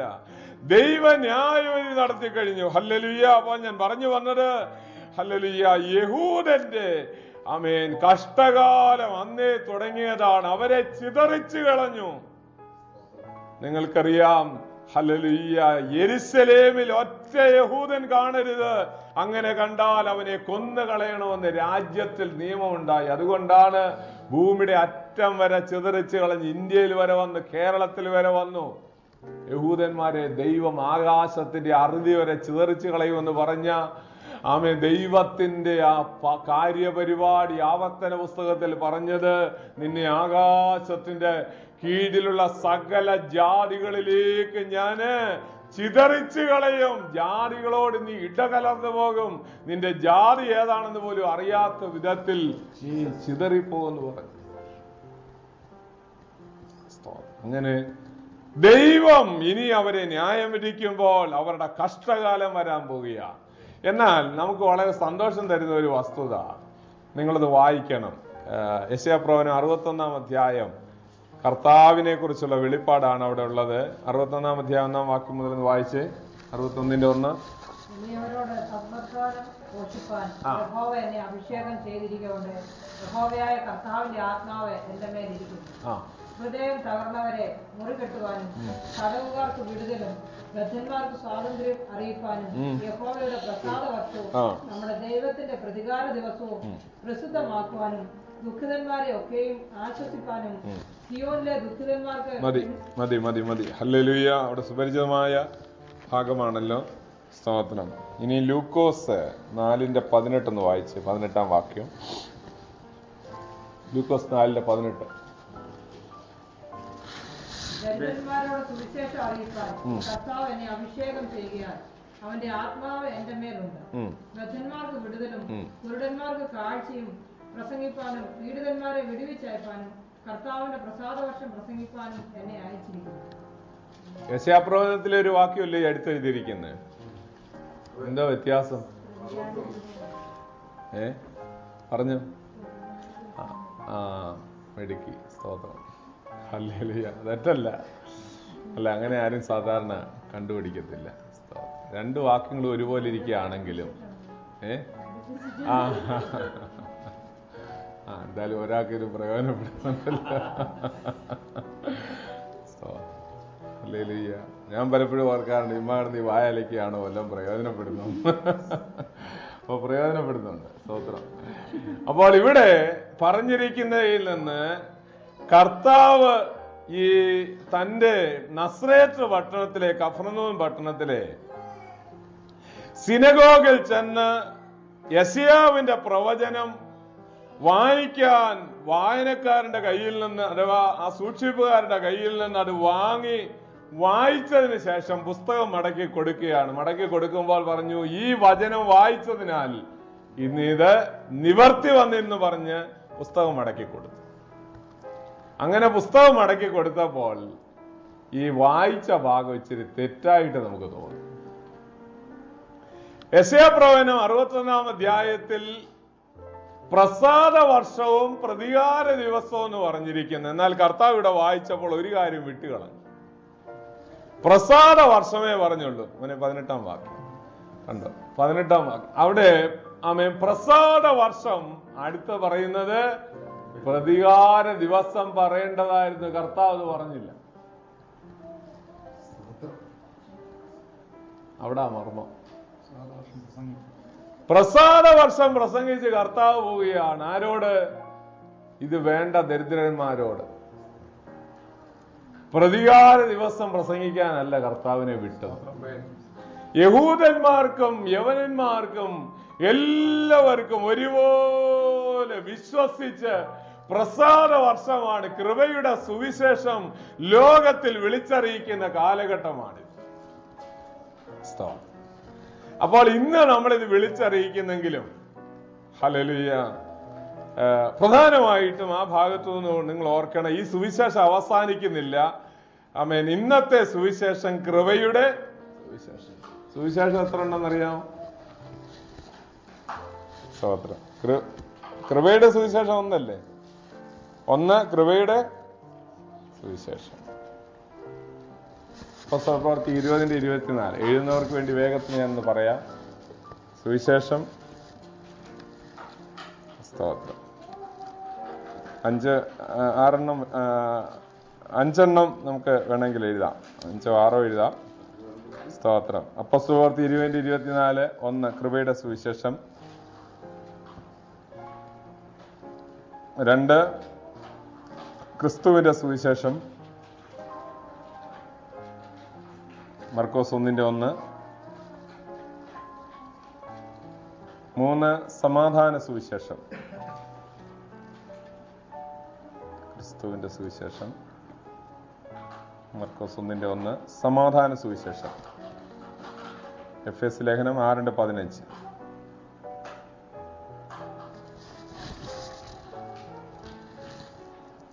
2 കൊരിന്ത്യർ 4:4 അവിടെ എന്താ പറയുന്നത്? തേജസ്സിന്റെ സുവിശേഷം, തേജസ്സിന്റെ സുവിശേഷം. 1 തെസ്സലോനിക്കർ 2:2 വാക്യം, 2 മുതൽ 9 വരെയുള്ള വാക്യങ്ങൾ. 1 തെസ്സലോനിക്കർ 2 മുതൽ 9 വരെ ദൈവത്തിന്റെ സുവിശേഷം. എല്ലാം കിട്ടിയോ?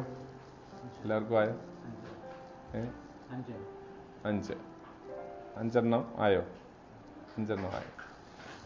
എന്നാൽ നമ്മള് വെളിപ്പാട് പുസ്തകം വായിക്കുമ്പോൾ ഹല്ലേലൂയ, അവിടെ നമ്മൾ വേറൊരു സുവിശേഷം, ഒരു നിത്യ സുവിശേഷം നമ്മൾ കാണുന്നു. നിത്യ സുവിശേഷം.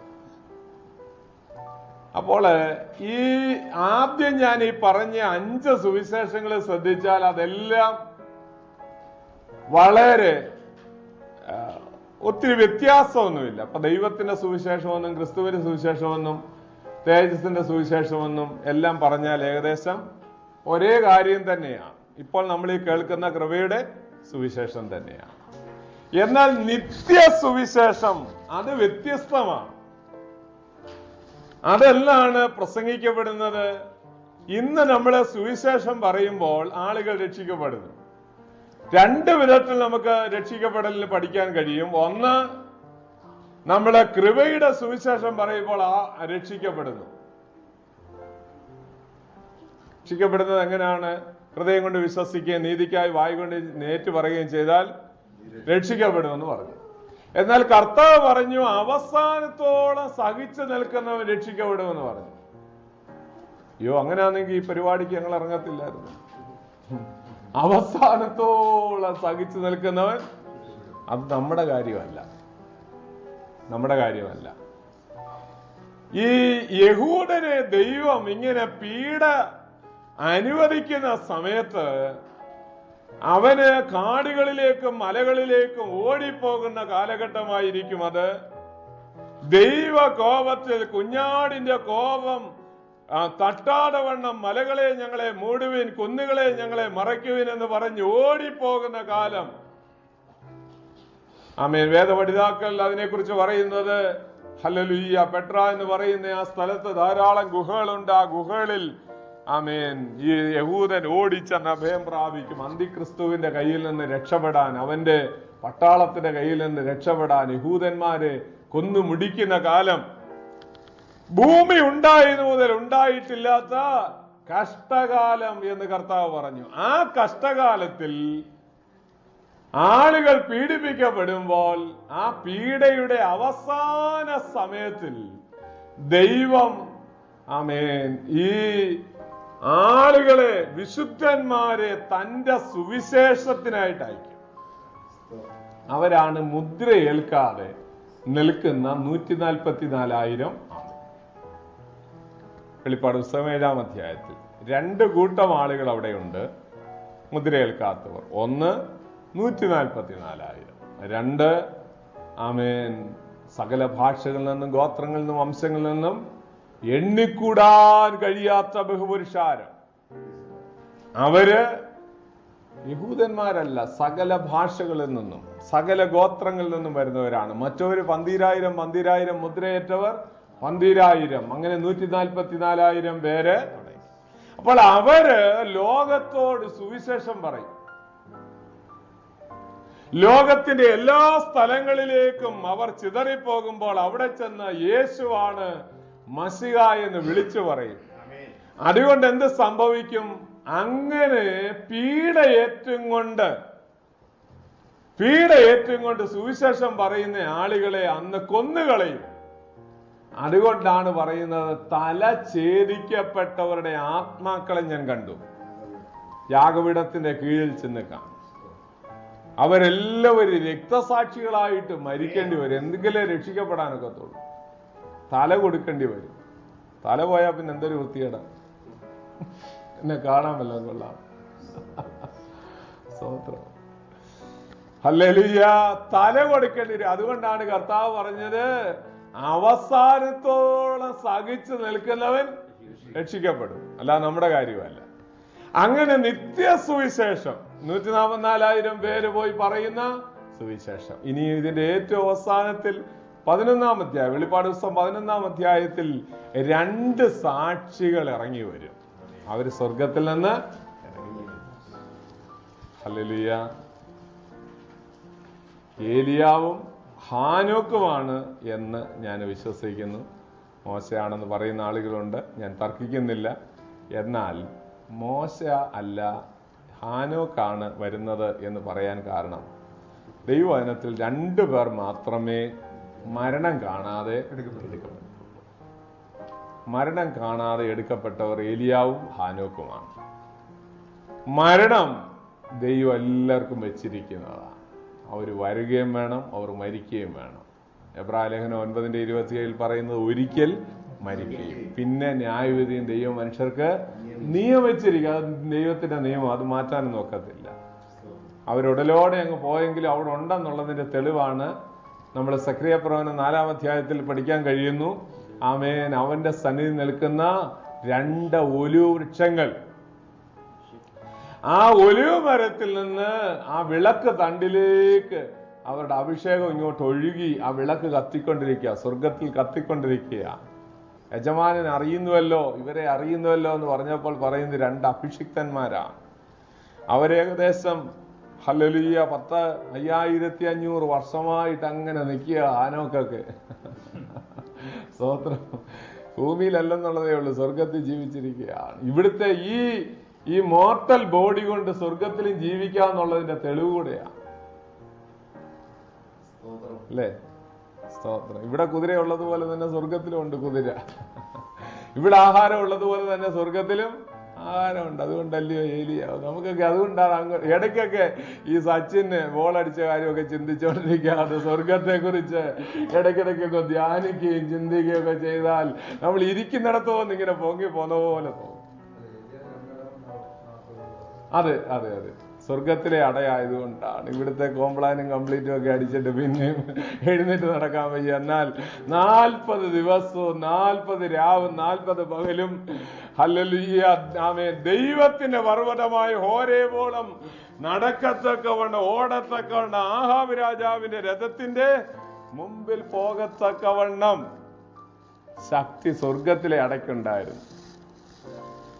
സ്തോത്രം. നിങ്ങൾ ചിന്തിച്ചിട്ടുണ്ടോ എന്തുകൊണ്ടാണ് ഈ മരുഭൂമിയിൽ സഞ്ചരിച്ച ജനത്തിന് ഊനമില്ലായിരുന്നെന്ന്? സ്തോത്രം. എന്താ ഊനമില്ലാത്തത്? രോഗമില്ലാത്തത് എന്താ? സ്തോത്രം. അവര് കഴിക്കുന്ന ആഹാരം ശക്തന്മാരുടെ ആഹാരം, മല്ലന്മാരുടെ ഭോജനം, ഗോതമ്പിൻ കാമ്പ് എന്നെല്ലാം പറഞ്ഞ് തിരുവാനം പരിചയപ്പെടുത്തിയിരിക്കുക. പാറയിലെ തേന് ഇതെല്ലാം കഴിച്ചാൽ രോഗം വരുമോ? സ്തോത്രം. ഇവിടുത്തെ വിഷമെല്ലാം കൂടെ കഴിക്കുന്നതല്ലേ, പിന്നെ നടപ്പും വല്ലതും. ഇതൊന്നും കളയണ്ടാന്ന് വിചാരിച്ചുകൊണ്ടാണ് ഇതെല്ലാം കഴിച്ചു കൂട്ടുന്നത്, ഇല്ലയോ? പല അമ്മമാരും വീർത്ത് വരുന്നത് ഇതൊന്നും പിള്ളേരെല്ലാം കളയണ്ടാന്ന് വിചാരിച്ച് കഴിക്കുകയാണ്. പിന്നെ ഇത് ശരീരത്തിൽ നിന്ന് കളയാൻ പിന്നെ ഓടുക, നടക്കുക. അപ്പോൾ ഞാൻ പറഞ്ഞു വന്നത് ഹല്ലേലൂയ, ഇവിടെ നമ്മുടെ വിഷയത്തിലേക്ക് നമുക്ക് മടങ്ങി വരാം. ആമേൻ. ഏലിയാവ് ഈ ഭൂമിയിൽ വരണം, ഹാനോക്ക് ഈ ഭൂമിയിൽ വരണം. ഏലിയാവല്ല, ഹാനോക്കല്ല, മോശയാണെന്ന് ആളുകൾ പറയാൻ കാരണം ആമേൻ ദൈവം ഈ അടയാളങ്ങൾ കാണിക്കാൻ, ജാതികളുടെ മുമ്പിൽ അടയാളങ്ങൾ കാണിക്കാൻ മോശയ്ക്കാണ് രക്തം വെള്ളമാക്കാനൊക്കെ ഉള്ള അധികാരം ഉണ്ടെന്ന് അവിടെ പറഞ്ഞിരിക്കുന്നു. അതുകൊണ്ട് ആ അധികാരം മോശയ്ക്കാണെന്ന് പറയുന്നത് കൊണ്ടാണ് അങ്ങനെ പറയുന്നത്. എന്നാൽ ദൈവത്തിന്റെ ശക്തി, ദൈവത്തിന്റെ കൃപ, ദൈവത്തിന്റെ അധികാരം ഏത് മനുഷ്യന് വേണമെങ്കിലും എപ്പം വേണമെങ്കിലും ദൈവം കൊടുക്കാം. അതുകൊണ്ട് നിങ്ങൾ ഇനിയും തിരിഞ്ഞ് വിശ്വസിക്കണമെന്നില്ല. ഞാൻ അങ്ങനെ വിശ്വസിക്കുന്നെന്ന് മാത്രമേ ഉള്ളൂ. ഞാനിപ്പോൾ എനിക്കറിയുന്നതനുസരിച്ചാണ് ഞാൻ വിശ്വസിച്ച് വരുന്നത്. കുറെ കാലം കഴിയുമ്പോൾ ഹല്ലേലൂയ ചിലപ്പോൾ തിരിച്ച് വിശ്വസിക്കേണ്ടി ചിലപ്പോൾ നമുക്കറിയത്തില്ല. അതെ, അംശമായത് പൂർണ്ണമായത് വരുമ്പോൾ അംശമായത് നീങ്ങിപ്പോകും. അങ്ങനെയാണ്. ഹല്ലേലൂയ. അപ്പൊ നമുക്ക് ചെറിയൊരു കെട്ടിടം ഉണ്ടെന്ന് പറഞ്ഞുകൊണ്ട് നമ്മൾ അതേ പിടിച്ചോണ്ടിരുന്നാലൊക്കെ ഹല്ലേലൂയ വലിയ കെട്ടിടം വെക്കാനായിട്ട് ഈ കെട്ടിടം ഇടിച്ചു കളഞ്ഞെങ്കിലേ ഒക്കത്തുള്ളൂ. പിടികിട്ടിയില്ല. ഈ കെട്ടിടം, ഈ കൊച്ച ഓടിട്ട വരെ ഇടിച്ചു കളഞ്ഞെങ്കിലേ വലിയ കെട്ടിടം അവിടെ പണിയാന് ഒക്കത്തുള്ളൂ. പല അറിവുകളും പൊളിച്ചു കളഞ്ഞെങ്കിലേ നല്ലത് നമുക്ക് ഇങ്ങോട്ട് സ്വീകരിക്കാനൊക്കത്തുള്ളൂ. നമുക്ക് പറ്റുന്ന പരാജയം എന്തോ 25 വർഷം മുമ്പേ ഞങ്ങളുടെ വാസ്തു ഇങ്ങനെ പഠിപ്പിച്ചു, അതുകൊണ്ട് ഞങ്ങൾ അതേ പിടിച്ചു പോകും. അങ്ങനല്ല. ഹല്ലേലൂയ. പുതിയത് ആത്മാവ് ഹല്ലേലൂയ നമുക്ക് വെളിപ്പെടുത്തി തരുന്നതിനനുസരിച്ച് നമ്മൾ മനസ്സിലാക്കണം. ദൈവത്തിന് നന്ദിയോടെ സ്തോത്രം. അതുകൊണ്ട് ഏലിയാവും ഹാനോക്കും വന്ന് സുവിശേഷം പറയും. അന്നേരം അന്ത്യക്രിസ്തു അവരെ കൊന്നുകളയും. അവരുടെ ശവം 3.5 ദിവസക്കാലം യെരൂശലേമിന്റെ തെരുവീതിയിൽ കടക്കും. അവർ പറയുന്നത് നിത്യ സുവിശേഷമായിരിക്കും. അന്തിക്രിസ്തു ആ കാലഘട്ടത്തിൽ അവരെ കൊല്ലുമ്പോൾ അവരുടെ ശവശരീരം ലോകത്തിലുള്ള സകല ജാതികളും കാണുമെന്ന് പറഞ്ഞിരിക്കുന്നു. ആമേൻ. ഈ വെളിപ്പാട് പുസ്തകം എഴുതിയ കാലത്ത് ലോകത്തിലെല്ലാരും കാണുമെന്നൊക്കെ പറഞ്ഞാൽ വല്ലതും വിശ്വസിക്കാൻ നോക്കുവോ? പൊട്ടത്തരം അല്ലാതെ എന്തുവാ? സ്തോത്രം. ഹല്ലേലൂയ. അന്നൊക്കെ TV ഇല്ല. ആമേൻ. ഇന്നാണെങ്കിൽ ആമേൻ എല്ലാവരും കാണും. നമ്മുടെ മൊബൈൽ എടുത്ത് നോക്കിയാൽ മതി, കാണാം. TV വേണ്ട, അല്ലയോ? വീട്ടിലില്ലെങ്കിൽ ഇനിയും നമ്മൾ നമ്മുടെ മൊബൈലിൽ കാര്യങ്ങൾ കാണുകയാണ്. ഇനിയും കുറച്ചുകൂടെ കഴിയുമ്പോൾ എന്താണെന്ന് നമുക്കറിയത്തില്ല. ദൈവത്തിന് നന്ദിയോടെ സ്തോത്രം. വലിയ പത്തായം പോലത്തെ റേഡിയോ ചുരുങ്ങി ചുരുങ്ങി ചുരുങ്ങി ചുരുങ്ങി നമ്മുടെ വീടുകളിലൊക്കെ വലിയ പണ്ടക്കാരുമായിട്ടൊക്കെ വെച്ചുകൊണ്ടിരുന്നതായിരുന്നു വലിയ പത്തായം പോലത്തെ റേഡിയോ. അപ്പൊ അതൊക്കെ പോയിട്ട് ചെറിയൊരു സാധനമാണ്. സ്തോത്രം. കർത്താവ് ആമേൻ പലതുമൊക്കെ ഹല്ലേലൂയ. ഇങ്ങനെ മറച്ച് എഴുതി വെക്കും. അവനവന്റെ പ്രവൃത്തിക്കനുസരിച്ച് ന്യായവിധിയൊക്കെ ഉണ്ടെന്ന്. ആമേൻ. ഒരാൾ ഇവിടുന്ന് അവധിക്ക് തന്നെ ഒരാൾ നാട്ടിൽ പറഞ്ഞപ്പോ പറയും, അയ്യോ ഇത്രയും പേരുടെ ദൈവത്തിന് ഓർത്തിരിക്കാൻ വെക്കുമോ? അപ്പോൾ ഈ അമ്മച്ചിയുടെ വിചാരം അമ്മച്ചിയെ പോലെ ഒരാളാ ദൈവം എന്നാ. അവരവരുടെ കൊച്ചു കുടുക്കത്തേക്കാട് അത്രയും ചലച്ചോറുള്ള ഒരു അമ്മച്ചിയുടെ അത്രയുള്ള ദൈവമാണ് അവര് കണ്ടിരിക്കുന്നത്. അങ്ങനല്ല തമ്പുരാൻ. നമുക്കറിയാമല്ലോ, ഒരു USB-ക്കകത്ത് എന്തുമാത്രം ഇൻഫർമേഷൻസ് ആണ് ശേഖരിച്ചു വെക്കുന്നത്. അപ്പോൾ ഹല്ലേലൂയ, സ്വർഗത്തിലെ ദൈവം നിത്യ സുവിശേഷം യഹൂദ ജനത്തോട് അറിയിക്കുമ്പോൾ അന്ത്യക്രിസ്തുവിന്റെ ഭരണകാലത്ത് അത് മുഴുവൻ സഹിച്ച് രക്ഷിക്കപ്പെടുന്ന ആളുകൾ ഉണ്ടായിരിക്കും. കൈവിടപ്പെട്ടു പോയാൽ ഒരു കാര്യം ഓർത്തുകൊള്ളണം, തല കൊടുക്കാൻ റെഡിയാണെങ്കിൽ രക്ഷിക്കപ്പെട്ട് സഭയെ കാണത്തില്ല. സഭ വേറെയാണ്, വേറെ ബറ്റാലിയനാണ്. ഹല്ലേലൂയ. ആമേൻ. ഓരോരുത്തർ ഇരിക്കുന്നതിന് പുതിയ ആകാശവും പുതിയ ഭൂമിയിലും വരുമ്പോ സ്ഥാനവ്യത്യാസം ഉണ്ടാകും. ഹല്ലേലൂയ. ദൈവത്തിന് നന്ദിയോടെ സ്തോത്രം. മണിവാട്ടി മാത്രമേ മണിയറയിൽ ചെല്ലത്തുള്ളൂ. ഹല്ലേലൂയ. അതൊക്കെ പറഞ്ഞു പോയ ഒത്തിരി സമയം. ഹല്ലേലൂയ. നമുക്ക് നമ്മുടെ വിഷയത്തിലേക്ക് മടങ്ങി വരാം. ഹല്ലേലൂയ. അപ്പോൾ ആമേൻ, നമ്മള് ഈ ഭാഗത്ത് കാണുന്നു, കാലങ്ങൾ കാലാർത്ഥം ചെല്ലുമ്പോൾ. ഹല്ലേലൂയ. സ്തോത്രം. ആമേൻ. 25-ാം വാക്യം വായിക്കുക. 25-ാം വാക്യം. അവന് അത്യുന്നതനായവന് വിരോധമായി വൻപ് പറയുകയും അത്യുന്നതനായവന്റെ വിശുദ്ധന്മാരെ ഒടുക്കിക്കളയുകയും സമയങ്ങളെയും നിയമങ്ങളെയും മാറ്റുവാൻ ശ്രമിക്കുകയും ചെയ്യും. കാലവും കാലങ്ങളും കാലാംശവും. ഹല്ലേലൂയ. നമുക്ക് ആ ഭാഗമാണ്. അത്യുന്നതനായവന്റെ വിശുദ്ധന്മാരുടെ പൊരുത്. അത്യുന്നതനായ വിശുദ്ധന്മാരല്ല ജയിക്കുന്നത്, അന്തിക്രിസ്തുവാ ജയിക്കുന്നത് എന്ന് പറഞ്ഞാൽ അവരുടെ തലയെല്ലാം വെട്ടിക്കഴിയുമ്പോൾ അവര് തോറ്റുപോവുകയല്ലേ. വിശുദ്ധന്മാരല്ല അന്നേരം ജയിക്കുന്നത്, പിന്നെയോ അവനാണ് ജയിക്കുന്നത്. അവന് പവർ കൊടുത്തിരിക്കുകയാണ്, സാത്താൻ ശക്തി കൊടുത്തിരിക്കുകയാണ്. അതുകൊണ്ട് അവൻ ജയിക്കും. എന്നാൽ ദൈവമക്കളെ, വീട്ടിൽ നിങ്ങൾ ഓർക്കുക, ഹല്ലേലൂയ, അവർ തല കൊടുത്ത് പോകേണ്ടി വന്നാലും അവർ ഈ ഭൂമിയിൽ വന്ന് വീണ്ടും കർത്താവിനോടുകൂടെ ആമേൻ അവർ ഭരിക്കുവാനായി വരും. ദൈവത്തിന് നന്ദിയോടെ സ്തോത്രം. അപ്പോൾ ഇവിടെ നമ്മൾ ശ്രദ്ധിക്കേണ്ട ഒരു കാര്യം, ഹല്ലേലൂയ, ആന്റി ക്രൈസ്റ്റ്. ആന്റി എന്ന വാക്കിന് എഗൻസ്റ്റ് എന്ന് മാത്രമല്ല അർത്ഥം, ലൈക്ക് എന്നും കൂടെയുണ്ട്. ആന്റി ക്രൈസ്റ്റ് എന്ന് പറയുമ്പോൾ കർത്താവിന് അല്ലെങ്കിൽ ക്രിസ്തുവിനെതിര് എന്ന് മാത്രമല്ല, ക്രിസ്തുവിനെ പോലെ എന്നും കൂടെ ഉണ്ട്. ക്രിസ്തുവിനെ പോലെ എന്ന് പറയാൻ കാരണം, ക്രിസ്തു ദൈവത്തിന്റെ ശക്തിയാൽ പ്രവർത്തിച്ചതുപോലെ ആന്റിക്രൈസ്റ്റും പ്രവർത്തിക്കും. ഇനി എന്താ ഈ 3.5 വർഷക്കാലം കിട്ടാൻ കാര്യമെന്ന് നിങ്ങൾ ചിന്തിച്ചു നോക്കുക. എന്താ? യേശുക്രിസ്തു ഈ ഭൂമിയിൽ ക്രിസ്തുവായി പരസ്യമായി, അതുവരെ യേശുവായിരുന്നു അല്ലേ? കഴിഞ്ഞ ദിവസം ഞാൻ സ്നാനത്തോടു കൂടിയാണ് യേശു എന്നുള്ള സ്ഥാനം മാറി, അത് ക്രിസ്തുവായി മാറുകയാണ്. അനോയിന്റഡ്, ആമേൻ, ക്രിസ്തോസ് എന്ന അഭിഷിക്തനായി മാറുന്നത്. ആമേൻ. 3.5 വർഷക്കാലം അഭിഷിക്ത ശുശ്രൂഷയായിരുന്നു ക്രിസ്തു ചെയ്തത്. അതുകൊണ്ട് അന്തിക്രിസ്തുവും ഈ ഭൂമിയിൽ അവന്റെ സാത്താന്റെ അഭിഷേകം വാങ്ങിച്ചുകൊണ്ട്, ഞാൻ കഴിഞ്ഞ ദിവസം പറഞ്ഞല്ലോ, ഒരു സൈറ്റാനിക് ട്രിനിറ്റി ഉണ്ടെന്ന് പറഞ്ഞല്ലോ. സാത്താന്യ തൃത്വമുണ്ട്, സർപ്പവും കള്ളപ്രവാചകനും അതുപോലെ തന്നെ അന്തിക്രിസ്തുവും. ഹല്ലേലൂയ. അപ്പോൾ ഹല്ലേലൂയ, മൃഗം എന്ന് പറഞ്ഞിരിക്കുന്നു. മൃഗം, കള്ളപ്രവാചകൻ. അപ്പോൾ ഇവിടെ സാത്താൻ ജയിക്കുകയാണ്, വിശുദ്ധന്മാരെ ജയിക്കുകയാണ്. നമ്മൾ ഓർക്കേണ്ടത്, ഇങ്ങനെ അവൻ സമയങ്ങളെ മാറ്റും, കാലങ്ങളെ മാറ്റും എന്ന് പറഞ്ഞിരിക്കുന്നു, നിയമങ്ങളെ മാറ്റും എന്ന് പറഞ്ഞിരിക്കുന്നു. അപ്പോൾ ലോകത്തിലുള്ള എല്ലാ രാജ്യങ്ങളെയും നമ്മൾ ശ്രദ്ധിച്ചാൽ, എല്ലാ രാജ്യങ്ങളുടെയും നിയമം, പീനൽ കോഡ് എന്ന് പറയുന്നത് ഈ 10 കൽപ്പനകളിൽ നിന്ന് വന്നിട്ടുള്ളതാണ്.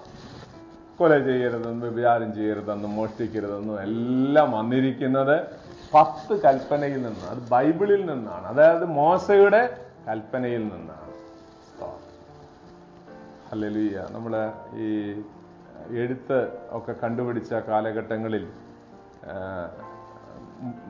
ഈ അദ്ദേഹത്തിന്റെ എന്തുവാ ഹല്ലേലൂയ, ഹമ്മുറാബിയുടെ എഴുത്തുകൾ, അല്ലെങ്കിൽ അതാണ് ഈ എഴുത്ത് കണ്ടുപിടിച്ച കാലങ്ങൾ. ഈ ശിലാശില്പങ്ങൾ എന്നൊക്കെ കണ്ട് എടുത്തിരിക്കുന്നത് എഴുത്തുകൾ അന്നേ ഉണ്ടായിരുന്നു എന്നുള്ളത് ഹമ്മുറാബിയുടെ ഹല്ലേലൂയ എഴുത്തുകളിൽ നിന്ന്, ശിലാകളിൽ എഴുതിയിൽ നിന്ന്. അപ്പോൾ മോശയുടെ എഴുത്തിൽ നിന്ന് അല്ലെങ്കിൽ കൽപ്പലകയിൽ നിന്ന് നമുക്ക് കണ്ടുപിടിച്ച് ലോകത്തിന്റെ വിവിധ സ്ഥലങ്ങളിൽ ആ ഒരു നിയമമാണ് അടിസ്ഥാനം. അതിൽ നിന്ന് പിന്നെയും ധാരാളം പല നിയമങ്ങളും ഉണ്ടാക്കിയിരിക്കണം. എന്നാൽ അന്ത്യക്രിസ്തുവിന്റെ കാലത്ത് ഈ നിയമം മാറ്റുമെന്നാണ് ദൈവം പ്രവാചകനിൽ കൂടെ പറഞ്ഞു. അവൻ കാലങ്ങളെയും സമയങ്ങളെയും നിയമങ്ങളെയും ഒക്കെ മാറ്റുമെന്ന് പറഞ്ഞു. എന്താണ് ഇതിന്റെ കാരണം? സക്രിയ പ്രവചനം 11-ാം അധ്യായത്തിലേക്ക് പോകാം. അതിന്റെ 17-ാം വാക്യം വായിക്കാം. 17-ാമത്തെ വാക്യം. സ്തോത്രം. അവനെ വിളിച്ചിരിക്കുന്ന സക്രിയാവ് 11-ാം അധ്യായത്തിന്റെ 17-ാം വാക്യം. ആട്ടിൻകൂട്ടത്തെ ഉപേക്ഷിച്ച് കളയുന്ന വിവരം കേട്ട ഇടയൻ അയ്യോ കഷ്ടം. അവന്റെ ഭുജത്തിനും വലം കണ്ണിനും വരൾച്ച. അവന്റെ ഭുജം അശേഷം വരണ്ടും വലം കണ്ണ് അശേഷം ഇരുണ്ടും പോകട്ടെ. അവനെ കുറിച്ച് പറഞ്ഞിരിക്കുന്നത് സ്തോത്രം, തുമ്പുകെട്ട ഇടയൻ അല്ലേ? ഇങ്ങനൊരു പ്രയോഗം അവിടെ ഉണ്ട്, തുമ്പുകെട്ട ഇടയൻ. എത്രാം വാക്യോ? 17-ാം വാക്യ. ഞാൻ പറഞ്ഞ 17 അല്ലയോ? സ്തോത്രം. 17-ാം വാക്യത്തിൽ പറയുന്നു തുമ്പുകെട്ട ഇടയൻ ആണ് അവന്. കാരണം അവന് യാതൊരു നിയമവും ഇല്ലാതെ ആടുകളെ പാലിക്കുന്നു. സ്തോത്രം. ഹല്ലേലൂയ. ഇനി മറ്റൊരു കാര്യം, ഈ അന്ത്യക്രിസ്തു വളരെ കഠിന ഹൃദയനായിരിക്കും. വെളിപ്പാട് പുസ്തകം 14:9 ഒന്ന് വായിക്കണം. 14-ാം അധ്യായത്തിന്റെ 9-ാം വാക്യം. മറ്റൊരാൾ 16-13 വായിക്കണം. വേറൊരു ദൂതൻ അവരുടെ പിന്നാലെ വന്ന് അതിന്റെ പ്രതിമയും നമസ്കരിച്ച് നെറ്റിയിലോ കൈമേലോ മുദ്രയിൽ ദൈവകോപത്തിന്റെ പാത്രത്തിൽ കലർപ്പില്ലാതെ കവർന്നിരിക്കുന്ന മദ്യം കുടിക്കേണ്ടി വരും. 16-ാം അധ്യായത്തിലേക്ക് പോകാം. 13-ാം വാക്യം വായിച്ച്. മഹാസർപ്പത്തിന്റെ വായിൽ നിന്നും മൃഗത്തിന്റെ വായിൽ നിന്നും കള്ളപ്രവാചകന്റെ വായിൽ നിന്നും തവളയെപ്പോലെ 3 അശുദ്ധാത്മാക്കൾ പുറപ്പെടുന്നു ഞാൻ കണ്ടു. ദൈവത്തിന് നന്ദിയോടെ സ്തോത്രം. അപ്പോൾ പീഡയുടെ ഏറ്റവും കാഠിന്യം കൂടുന്ന സമയമായിരിക്കും അത്. ഈ തവളയുടെ കാര്യമൊക്കെ ഇവിടെ എന്തിനാ പറഞ്ഞിരിക്കുന്നത്? അത് നമുക്ക് ദൈവവചനത്തിൽ നിന്ന് ഒരു നിഴലൂടെ കാണിച്ചു തന്നിരിക്കുകയാണ്. നമുക്കറിയാം, പഴയ നിയമത്തിൽ തവള വന്നത് ആരുടെ കാലത്തായിരുന്നു? ഫറവോന്റെ കാലത്ത്. അഥവാ ഫറവോനെ ന്യായം വിധിക്കാൻ ആണ് മോശ ന്യായവിധി കൊണ്ടുവന്നത്. അപ്പോൾ നമ്മൾ ആ ഭാഗമൊക്കെ വായിച്ചു നോക്കിയാൽ അറിയാം, ഈ ന്യായവിധി എല്ലാം വരുമ്പോൾ ആദ്യം വെള്ളം രക്തമായി മാറുന്നത് ന്യായവിധി ആയിരുന്നു, അഥവാ ബാധയായിരുന്നു വന്നത്. രണ്ടാമത് വന്നതാണ് തവള. ഈ തവള വന്നപ്പോൾ നിങ്ങൾക്ക് ഓർമ്മയുണ്ടായിരിക്കും, തവള വന്നപ്പോഴും അവന്റെ വീടിനകത്തെല്ലാം തവളയാണ്. രാത്രി കിടക്കാൻ പോയപ്പോൾ ബെഡ് മുഴുവൻ തവള. അതിനെല്ലാം കുടഞ്ഞു മാറ്റി വെച്ച് കിടക്കാൻ തുടങ്ങി. രാത്രിയിൽ നല്ലതുപോലെ അങ്ങോട്ട് കിടന്നുറങ്ങാം. കണ്ണിലോട്ട് ഉറക്കം പിടിച്ചപ്പോൾ 5-6 വലിയ ചൊറിത്തവള വന്ന് നെഞ്ചത്തോട്ട് ചാടി കയറിയിരുന്നു കൊണ്ട് ബറോ ബറോ ബറോ എന്ന് വിളിക്കുകയാണ്. അന്ന് മുതലായത് ഇങ്ങനെ കരയാൻ തുടങ്ങിയെന്ന് വെച്ചാൽ തോന്നുന്നു. ഈ തവള ഇങ്ങനെ കറയേക്കാൾ. അപ്പോൾ ഇങ്ങനെ വിളിച്ചിട്ടും പെട്ടെന്ന് മോശയെ ആള് വിട്ട് പിറ്റേന്ന് രാവിലെ വിളിപ്പിക്കുന്നു. അപ്പോൾ പുള്ളിക്കാരൻ ചോദിക്കുകയാണ്, അതൊക്കെ ആയിരിക്കട്ടെ, ഞാൻ എപ്പോഴാണ് ഈ തവള നീങ്ങാനായിട്ട് പ്രാർത്ഥിക്കേണ്ടത്? അപ്പോൾ ബറോന്റെ ഉത്തരം വളരെ വിചിത്രമാണ്. എന്താ പറഞ്ഞത്? നാളെ ഞാൻ ഇന്നുകൂടെ ഈ ചൊറിത്തവളയുടെ കൂടെ ഒന്നുകൂടെ സ്തോത്രം, ഞാൻ ഇന്നുകൂടെ ഈ ഈസ്റ്റർ വരെ ഞാനൊന്ന് മദ്യപിച്ചിട്ട് ഈസ്റ്ററിന്റെ പിറ്റേ ദിവസം രക്ഷിക്കപ്പെടാം. ഈ ക്രിസ്മസ് വരെ ഞാൻ ഇത് വരെ വലിക്കട്ടെ. ആമേൻ, ഹല്ലേലൂയ. ഈ ആമേൻ പുകയും ഇതെല്ലാം ഞാൻ ക്രിസ്മസിന്റെ പിറ്റേ ദിവസം നിർത്താൻ പോവാം. നാളെ ക്രിസ്തോസിന്റെ സുവിശേഷത്തോട് 4 വിധത്തിലാണ് പ്രതികരിക്കുന്നത്. അതിനകത്ത് ഒന്നാണ്, ഇപ്പോൾ നീ പൊക്കോ, നാളെ ഞാൻ ഇതിനെക്കുറിച്ച് ചിന്തിക്കാം. കേൾക്കാമെന്ന് ഫെസ്തോസ് പറഞ്ഞു. അതിനകത്തൊരു കാര്യമാണ് നാളെയാട്ട്. ഇപ്പൊ ഇതെല്ലാം കൂടെ ഇന്ദ്രജയ ന്യായവിധി, വരുവാനുള്ള ന്യായവിധിയെ കുറിച്ചെല്ലാം പറഞ്ഞു ഇപ്പൊ മതി. ആസിഡ് വീഴുന്നത് പോലെ അയ്യോ തനിക്ക് സഹിക്കാൻ വയ്യാത്തതുകൊണ്ട് ഈ ന്യായവിധിയുടെ കാര്യം പറയുമ്പോൾ ആളുകൾക്ക് വളരെ ബുദ്ധിമുട്ടാണ്. ഇതൊന്നും ഇപ്പൊ കേൾക്കണ്ട, നാളെയാട്ട് പിശാചിന്റെ ഏറ്റവും വലിയ അടവാണ്. നാളെയാട്ട് രക്ഷിക്കും. അപ്പോൾ ഇവിടെ ഈ ഫറവോൻ ഇങ്ങനെ ഹൃദയം കഠിനപ്പെടുത്തിക്കൊണ്ടിരുന്നപ്പോൾ നിങ്ങൾ തുടർന്ന് വായിച്ചു നോക്കണം. ബാധ ഓരോന്നും അയച്ചയച്ചു വന്നപ്പോൾ അവസാന ഭാഗങ്ങളിൽ പറയുന്നത് ദൈവം അവന്റെ ഹൃദയം കഠിനപ്പെടുത്തിയെന്നാണ്. നമ്മളെ ഹൃദയം ചിലതൊക്കെ ദൈവത്തിന്റെ ആ ന്യായവിധി വന്നുകൊണ്ടിരിക്കുമ്പോൾ നമ്മളെ ഹൃദയം കഠിനപ്പെടുത്തിയാൽ കുറെ കാലം കഴിയുമ്പോൾ തമ്പുരാൻ അങ്ങ് ഹൃദയം കഠിനപ്പെടുത്തും. ദൈവം കഠിനപ്പെടുത്തിയാൽ പിന്നെ വല്ല രക്ഷയുണ്ടോ? ഇല്ല. ഇതുപോലെ സാത്താന്റെ അവന്റെ പ്രതിനിധിയായി അന്ത്യക്രിസ്തു ഇങ്ങനെ ഹൃദയം കഠിനപ്പെടുത്തി ചെയ്തുകൊണ്ടിരിക്കുമ്പോൾ ദൈവം അവന്റെ ഹൃദയത്തെ കഠിനപ്പെടുത്തും. അതുകൂടെ ദൈവമക്കൾ ഓർത്തിരിക്കുക. അങ്ങനെ ഹല്ലേലൂയ അന്ത്യക്രിസ്തുവിന്റെ ഭരണകാലത്ത് വളരെയധികം പീഡനകൾ അവൻ അഴിച്ചുവിടുകയും അവൻ നടത്തുകയും ചെയ്യും എന്ന് ദാനിയേലിന് ദൈവം വെളിപ്പെടുത്തി കൊടുത്തു. ഹല്ലേലൂയ. അവൻ നിയമങ്ങൾ മാറ്റുമെന്ന് പറഞ്ഞു. ഞാൻ പറഞ്ഞല്ലോ ഹല്ലേലൂയ. ഈ ന്യായം ഒക്കെ മറിച്ചു കളയാൻ കാരണം നിങ്ങൾക്കറിയാം, ഒരു രാജാവിന്റെ കുലത്തിൽ പിറക്കുന്നയാളാണെങ്കിൽ അവൻ്റേത് ഓടുന്നത് രാജരക്തമാണ്.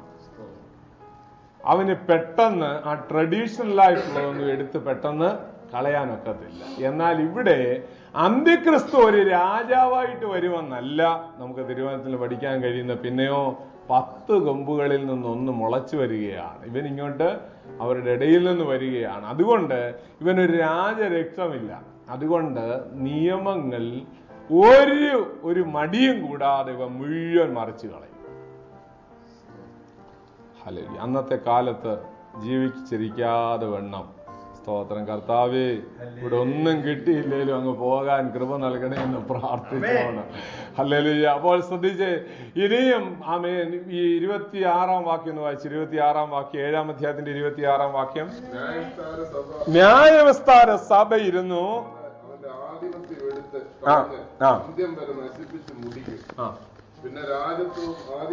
പിന്നെ രാജ്യത്വവും ആധിപത്യവും ആകാശത്തിന് കീഴിൽ എല്ലായിടവുമുള്ള രാജ്യങ്ങളുടെ മഹത്വവും അത്യുന്നതന്റെ വിശുദ്ധന്മാരായ ജനത്തിന് ലഭിക്കും. ദൈവത്തിന് നന്ദിയോടെ സ്തോത്രം. ഹല്ലേലൂയ. ഇവൻ ഇവിടെ ഭരിക്കുമെങ്കിലും മുമ്പിലും പുറകിലും അത്യുന്നതനായ വിശുദ്ധന്മാരുടെ രാജ്യത്വത്തെ കുറിച്ച് അവിടെ പറഞ്ഞിരിക്കുന്നു.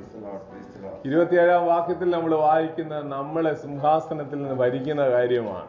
അവിടെ പറഞ്ഞു വരുമ്പോൾ നമ്മൾ അങ്ങനെ ഭരിക്കുമെന്ന് പറയാൻ കാരണം, ദൈവത്തിന്റെ പുത്രനായ യേശുക്രിസ്തു ലോകത്തിലേക്ക് വരുമ്പോൾ മറിയയോട് യേശുക്രിസ്തുവിനെ കുറിച്ച് ഗബ്രിയേൽ ദൂതൻ ലൂക്കോസ് 1:30 മുതലുള്ള വാക്യങ്ങളിൽ 7 കാര്യങ്ങൾ പറഞ്ഞു. 7 കാര്യങ്ങൾ. 1, കന്യക ഗർഭിണിയായ ഒരു മകനെ പ്രസവിക്കും. നടന്നോ? നടന്നു. ആമേൻ. വായിച്ചേ 30-ാം വാക്യം മുതൽ. മറിയെ ഭയപ്പെടേണ്ട, നീ ഗർഭം ധരിച്ച ഒരു മകനെ പ്രസവിക്കും. യേശു എന്ന് പേർ വിളിക്കണം. വലിയവനാകും, അത്യുന്നതന്റെ പുത്രനെന്ന് വിളിക്കപ്പെടും. കർത്താവായ ദൈവം അവന്റെ പിതാവായ ദാവീദിന്റെ സിംഹാസനം അവന് കൊടുക്കും. യാക്കോബ് ഗൃഹത്തിന് എന്നേക്കും രാജാവായിരിക്കും. അവന്റെ രാജ്യത്തിന് അവസാനം ഉണ്ടാകില്ല എന്ന് പറഞ്ഞു. ദൈവത്തിന് നന്ദിയോടെ സ്തോത്രം. 7 കാര്യം ഉണ്ടോന്ന് നോക്കി. 1, ഹല്ലേലൂയ. ആദ്യത്തെ എന്താ? ഗർഭം ധരിച്ചൊരു മകനെ പ്രസവിക്കും. 1. 2, അവൻ യേശുവിന് പേരിടണം. 3, അവൻ വലിയവനാകും. 4, അവൻ അത്യുന്നതന്റെ പുത്രനെന്ന് വിളിക്കപ്പെടും. വിളിച്ചു സ്നാനപ്പെടാൻ നേരം. ഹല്ലേലൂയ. ആമേൻ, ആമേൻ. ദൈവത്തിന്റെ ശബ്ദം. അത് മാത്രമല്ല, സ്വർഗത്തിൽ നിന്ന് അവന്റെ പരിശുശ്രൂഷയുടെ അവസാനത്തിൽ മറുരൂപ മലയിൽ വെച്ച് പറയുകയാണ്, ഇവൻ എന്റെ പ്രിയപുത്രൻ, ഇവന് ചെവി കൊടുപ്പീൻ. കർത്താവായ ദൈവം അവന്റെ പിതാവായ ദാവീദിന്റെ സിംഹാസനം അവന് കൊടുക്കും. അത് കിട്ടിയോ? അത് കിട്ടിയോ? കിട്ടിയില്ല. ആദ്യത്തെ 4 നടന്നു, ഇനിയത്തെ 3 നടക്കാനുള്ളതാണ്. ആദ്യത്തെ 4 പറഞ്ഞ എല്ലാം ആശ്ചര്യമായിട്ട് സംഭവിച്ചു. അടുത്ത് പറയുന്ന 3 ആദ്യത്തേത്, അവന്റെ പിതാവായ ദാവീദിന്റെ സിംഹാസനം ദൈവം അവന് കൊടുക്കുമെന്ന് പറഞ്ഞു. ഇതുവരെ കൊടുത്തില്ല. ദാവീദിന്റെ സിംഹാസനത്തിൽ യേശുക്രിസ്തു ഇരുന്ന് ഭരിച്ചില്ല. 1. 2, യാക്കോബ് ഗ്രഹത്തിന് അവൻ എന്നേക്കും രാജാവായിരിക്കും. അത് നടന്നില്ല. പിന്നെ അവന്റെ ആധിപത്യത്തിന് അവസാനം ഉണ്ടാകയില്ല. യശയ്യാപ്രവചനം 9-ാം അധ്യായത്തിലെ 7-ാം വാക്യാണെന്ന് നോക്കിയേ. അവിടെയും ആമേൻ, അവൻ അത്ഭുത മന്ത്രി, വീരനാം ദൈവ, നിത്യ പിതാവ്, അവന്റെ രാജത്വത്തിന് അവൻ അവസാനം ഉണ്ടാകയില്ല. അല്ലേ? എത്രാം വാക്യത്? 9-ാം വാക്യല്ലേ? 9. ആധിപത്യത്തിന്റെ വർധനയ്ക്കും സമാധാനത്തിന് അവസാനം ഉണ്ടാകയില്ല. ആ വാക്കുകൂടെ നിങ്ങളൊന്ന് ശ്രദ്ധിച്ചാൽ ഹൃദയത്തിൽ നിന്ന് സ്തോത്രം ചെയ്യാൻ വകയുണ്ട്. എന്താണെന്നറിയാമോ? സ്തോത്രം. രാജത്വത്തിന് അവസാനം ഉണ്ടാകത്തില്ലെന്നല്ല മാത്രമല്ല പറഞ്ഞത്, രാജത്വത്തിന്റെ വർധനയ്ക്ക് അവസാനം ഉണ്ടാകില്ല. എനിക്ക് ഈ ബൈബിളിലെ ഓരോ ചെറിയ വാക്കുകൾ പോലും ഇതിന്റെ ആഴം പഠിക്കുമ്പോൾ വളരെ സന്തോഷമാണ്. കാരണം ഞാൻ നിങ്ങളോട് മുമ്പേ പറഞ്ഞായിരുന്നല്ലോ, സ്തോത്രം, ഈ ഭൂമിയിൽ എല്ലാവരെയും പാർപ്പിച്ച ഈ ഭൂമി നിറയുമ്പോൾ ഈ ആധിപത്യം ഇവിടം കൊണ്ട് അവസാനിക്കുകയല്ല, പിന്നെ ഗോളങ്ങളിലോട്ട് മാറ്റി പാർപ്പിക്കും. അതുകൊണ്ടാണ് പറഞ്ഞത് രാജ്യത്തിന്റെ വർധനയ്ക്ക്. അതിങ്ങനെ വർദ്ധിച്ചുകൊണ്ടിരിക്കും. മനസ്സിലായോ? പിടികിട്ടിയോ? വർദ്ധിച്ചുകൊണ്ടിരിക്കും. അതുകൊണ്ടാണ് യേശുക്രിസ്തു ജനിക്കുന്നതിന് 700 വർഷങ്ങൾക്ക് മുമ്പേ യെശയ്യാവിൽ കൂടെ ദൈവം ഇത് പറഞ്ഞത്. അവന്റെ രാജ്യത്വത്തിനും അവന്റെ ആധിപത്യത്തിന്റെ വർധനയ്ക്ക് അവസാനം ഉണ്ടാകയില്ല. അതിങ്ങനെ വർദ്ധിച്ചുകൊണ്ടിരിക്കും. രാജ്യത്വത്തിന് അവസാനം ഉണ്ടാകില്ലെന്ന് പറഞ്ഞാൽ നമുക്ക് ഒരു ചെറിയ കാര്യമായി തോന്നാം. എന്നാൽ അവന്റെ ആധിപത്യത്തിന്റെ വർധനയ്ക്ക് അവസാനമില്ല എന്ന് പറഞ്ഞാൽ അത് എവിടെ കിടക്കുകയാണ്? അത് നിത്യതയോളം തുടർന്നുകൊണ്ടിരിക്കുക. മനുഷ്യബുദ്ധിക്ക് എങ്ങും എത്താത്ത വിധത്തിൽ അത് മുന്നേറിക്കൊണ്ടിരിക്കുന്നു. ഇന്ന് രാവിലെ സമയം ഇതുവരെയും നമ്മളോട് സംസാരിച്ച വചനത്തിനായി നന്ദി കരേറ്റാം. ഹല്ലേലൂയ, ആമേൻ. നമ്മൾ ഇന്ന് രാവിലെ നമ്മൾ ചിന്തിച്ചു, അന്ത്യക്രിസ്തുവിന്റെ ഭരണത്തിന് ഈ ലോകം ഒതുങ്ങിക്കൊണ്ടിരിക്കുന്നു. എന്നാൽ 1000 ആണ്ട് വാഴ്ചയ്ക്ക് വേണ്ടി അത്യുന്നതനായവന്റെ വിശുദ്ധന്മാരുടെ ഹല്ലേലൂയ, ആമേൻ, ഭരണം നടക്കും. അത് മാത്രമല്ല, ന്യായാധിപതി സഭയിരുന്നു കൊണ്ട് അവന്റെ രാജ്യത്വം എടുത്തു മാറ്റി വേറെ രാജ്യത്വവും ആധിപത്യവും ദൈവം കൊണ്ടുവരുന്നു. അത് ക്രിസ്തുവിന്റെ ആധിപത്യമാണ്. ഇന്ന് രാവിലെ കേൾപ്പിച്ചല്ലോ. അങ്ങനെ ഹല്ലേലൂയ ആകുന്നു കാര്യങ്ങളുടെ യേശുവിന്റെ രാജ്യത്വം. എല്ലാവരും തലകളെ വണക്കാം, കണ്ണുകൾ അടച്ച് ഒരു നിമിഷം ദൈവത്തോട് പ്രാർത്ഥിച്ചാൽ. ഹല്ലേലൂയ. കർത്താവ് നിങ്ങളോട് സംസാരിച്ചെങ്കിൽ അവന്റെ വചനത്തിനായി നന്ദി കരേറ്റാൻ, കേൾക്കപ്പെട്ട ദൈവാലോചനയ്ക്കായി സ്തോത്രം ചെയ്തുകൊണ്ട് ആരെങ്കിലും ഒരാൾ ചുരുക്കമായി പ്രാർത്ഥിക്കും.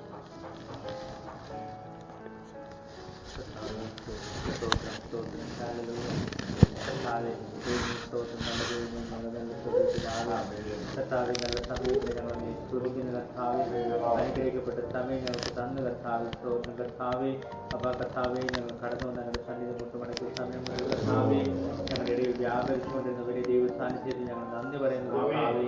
കർത്താവ് ഇത്ര സമയം കർത്താവിന്റെ സന്നിധിയിലേക്ക് വചനം കേൾപ്പാൻ തന്ന കർത്താവേ, നല്ല ഭാഗ്യത്തിനെ ഞങ്ങൾ കർത്താവേ, സ്തോത്രം. ഹല്ലേലൂയ. ദൈവവചനം കർത്താവേ സംസാരിക്കാൻ കർത്താവിന്റെ മർമ്മങ്ങളെ കർത്താവേ ദാസനോട് ഞങ്ങൾക്ക് വെളിപ്പെടുത്തി കർത്താവേ.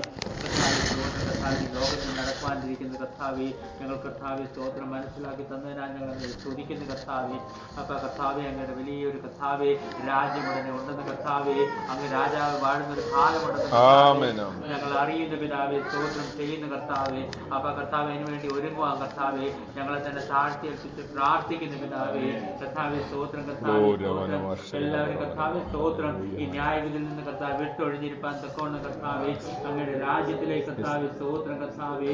ആമേൻ കർത്താവേ, നഷ്ടപ്പെടാത്തവരായി കർത്താവേ അങ്ങയുടെ സന്നിധിയിൽ കാണപ്പെടുവാനായിട്ട് ഞങ്ങളെ ഓരോരുത്തരെയും കർത്താവ് ഒരുക്കണമെന്ന് പ്രാർത്ഥിക്കുന്നു കർത്താവേ. ഞങ്ങളെ മാത്രമല്ല പിതാവേ, കർത്താവേ ഞങ്ങളുടെ പ്രിയപ്പെട്ടവരെ, ഞങ്ങളുടെ കൂട്ടുകാർ കർത്താവേ, ഞങ്ങളുടെ വീട്ടുകാർ കർത്താവേ, ഞങ്ങൾ അറിയുന്നവർ, ഞങ്ങളുടെ ഈ ദേശത്തിലുള്ള സകല മക്കളെ കർത്താവേ, ഈ സത്യത്തിന് കർത്താവേ കേട്ട് കർത്താവേ വരവിന് വേണ്ടി ഒരുക്കേണ്ടതിനായി പ്രാർത്ഥിക്കുന്നു കർത്താവേ. അനേകരോട് സത്യം ഞങ്ങൾ പറഞ്ഞു കർത്താവേ, അനേകരെ ഞങ്ങളുടെ സന്നിധിയിലേക്ക് കൊണ്ടുവരുവാൻ ഞങ്ങളെ ഓരോരുത്തരും കർത്താവ് സഹായിക്കുന്നു പ്രാർത്ഥിക്കുന്നു പിതാവേ. സ്തോത്രം. ഞങ്ങൾ മാത്രമല്ല പിതാവേ, ഞങ്ങൾ അറിയുന്ന അനേകരെ കർത്താവേ ഈ സത്യം വെളിപ്പെടുത്തി കൊടുക്കത്തക്ക വിധത്തില് കർത്താവേ ഞങ്ങൾക്കൊരു അഭിഷേകം ഞങ്ങൾക്ക് തരുമാറാകണമെന്ന് പ്രാർത്ഥിക്കുന്നു. നഷ്ടപ്പെട്ടു പോകുന്ന ആത്മാക്കളെ കുറിച്ച് കർത്താവേ വലിയൊരു എരിവ് ഞങ്ങൾക്ക് ഞങ്ങളെ കർത്താവെ തരുമാറാകണം ഞങ്ങൾ അങ്ങനെ അപേക്ഷിക്കുന്നു കർത്താവേ. സ്തോത്രം. കർത്താവ് ഇതുവരെ കർത്താവ് നടത്തിയ കൃപകൾക്ക് ഞങ്ങൾ സ്തുതിക്കുന്നു. കർത്താവ് ഉപവാസ പ്രാർത്ഥനയുടെ 13-ാം ദിവസം വരെ കർത്താവെ എല്ലാവരും സ്തുതിക്കുന്നു. പ്രത്യേകിച്ച് കർത്താവ് ദേവദാസനും കുടുംബത്തിനായി ശക്തീകരിക്കണമേ, ബലപ്പെടുത്തണമേ പ്രാർത്ഥിക്കുന്നു കർത്താവെ. ഓരോ ദിവസം ബലം പ്രാപിക്കുവാൻ തക്കവണ്ണം കർത്താവിന്റെ സന്നിധിയിൽ നിന്ന് കർത്താവെ ആമേൻ കർത്താവ് പ്രാപിക്കുവാൻ തക്കവണ്ണം കർത്താവെ ഓരോരുത്തരെയും ബലപ്പെടുത്തുവാനാകണമെന്ന് പ്രാർത്ഥിക്കുന്നു കർത്താവ്. ഇത് പുതിയൊരു കർത്താവെ അനുഭവത്തിന് തുടക്കമായി പ്രാർത്ഥിക്കുന്നു കർത്താവ്. അനുഗ്രഹിക്കണമെന്ന് പ്രാർത്ഥിക്കുന്നു കർത്താവെ. സ്തോത്രം. തുറന്ന ദൈവത്തിന്റെ കൃപ കൂടിയിരിക്കണം കർത്താവെ. സകല മഹത്വം ഞങ്ങൾ ജീവൻ ഞങ്ങളുടെ യേശുവിന്റെ നാമത്തിൽ പിതാവേ. ഈ പോൽക്കാലം നമുക്ക് ചെയ്യാൻ തന്ന ദൈവത്തിന്റെ കരങ്ങൾ ഉയർത്തിപ്പിടിച്ച് നന്ദി കരേറ്റാം. Hallelujah, hallelujah, hallelujah. Praise the lord. വൈകിട്ടത്തെ സെഷൻ 6 മണിക്കാണ് ആരംഭിക്കുന്നത്. മിക്കവാറും എല്ലാവരും കടന്നു വന്നു. ഞങ്ങളെല്ലാവരെയും സ്നേഹത്തോടെ ശുശ്രൂഷയിലേക്ക് ക്ഷണിക്കുന്നു. നാളെ രാവിലെ 10 മണിക്കാണ് തുടങ്ങുന്നത്. നിങ്ങൾ ആ 8-ാം അധ്യായം ഒന്ന് വായിച്ചുകൊണ്ട് 1-2 പ്രാവശ്യം ഒന്ന് വായിച്ചുകൊണ്ട് വരുന്നത് നല്ലതായിരിക്കും. നമ്മളെ ഇച്ചിരിയുടെ ബുദ്ധിമുട്ടുള്ള ഒരു ഭാഗമായതുകൊണ്ടാണ്. മനസ്സിലാക്കാം, എന്നാലും നിങ്ങളൊന്ന് വായിച്ചിട്ട് വരുന്നത് നല്ലതായിരിക്കും.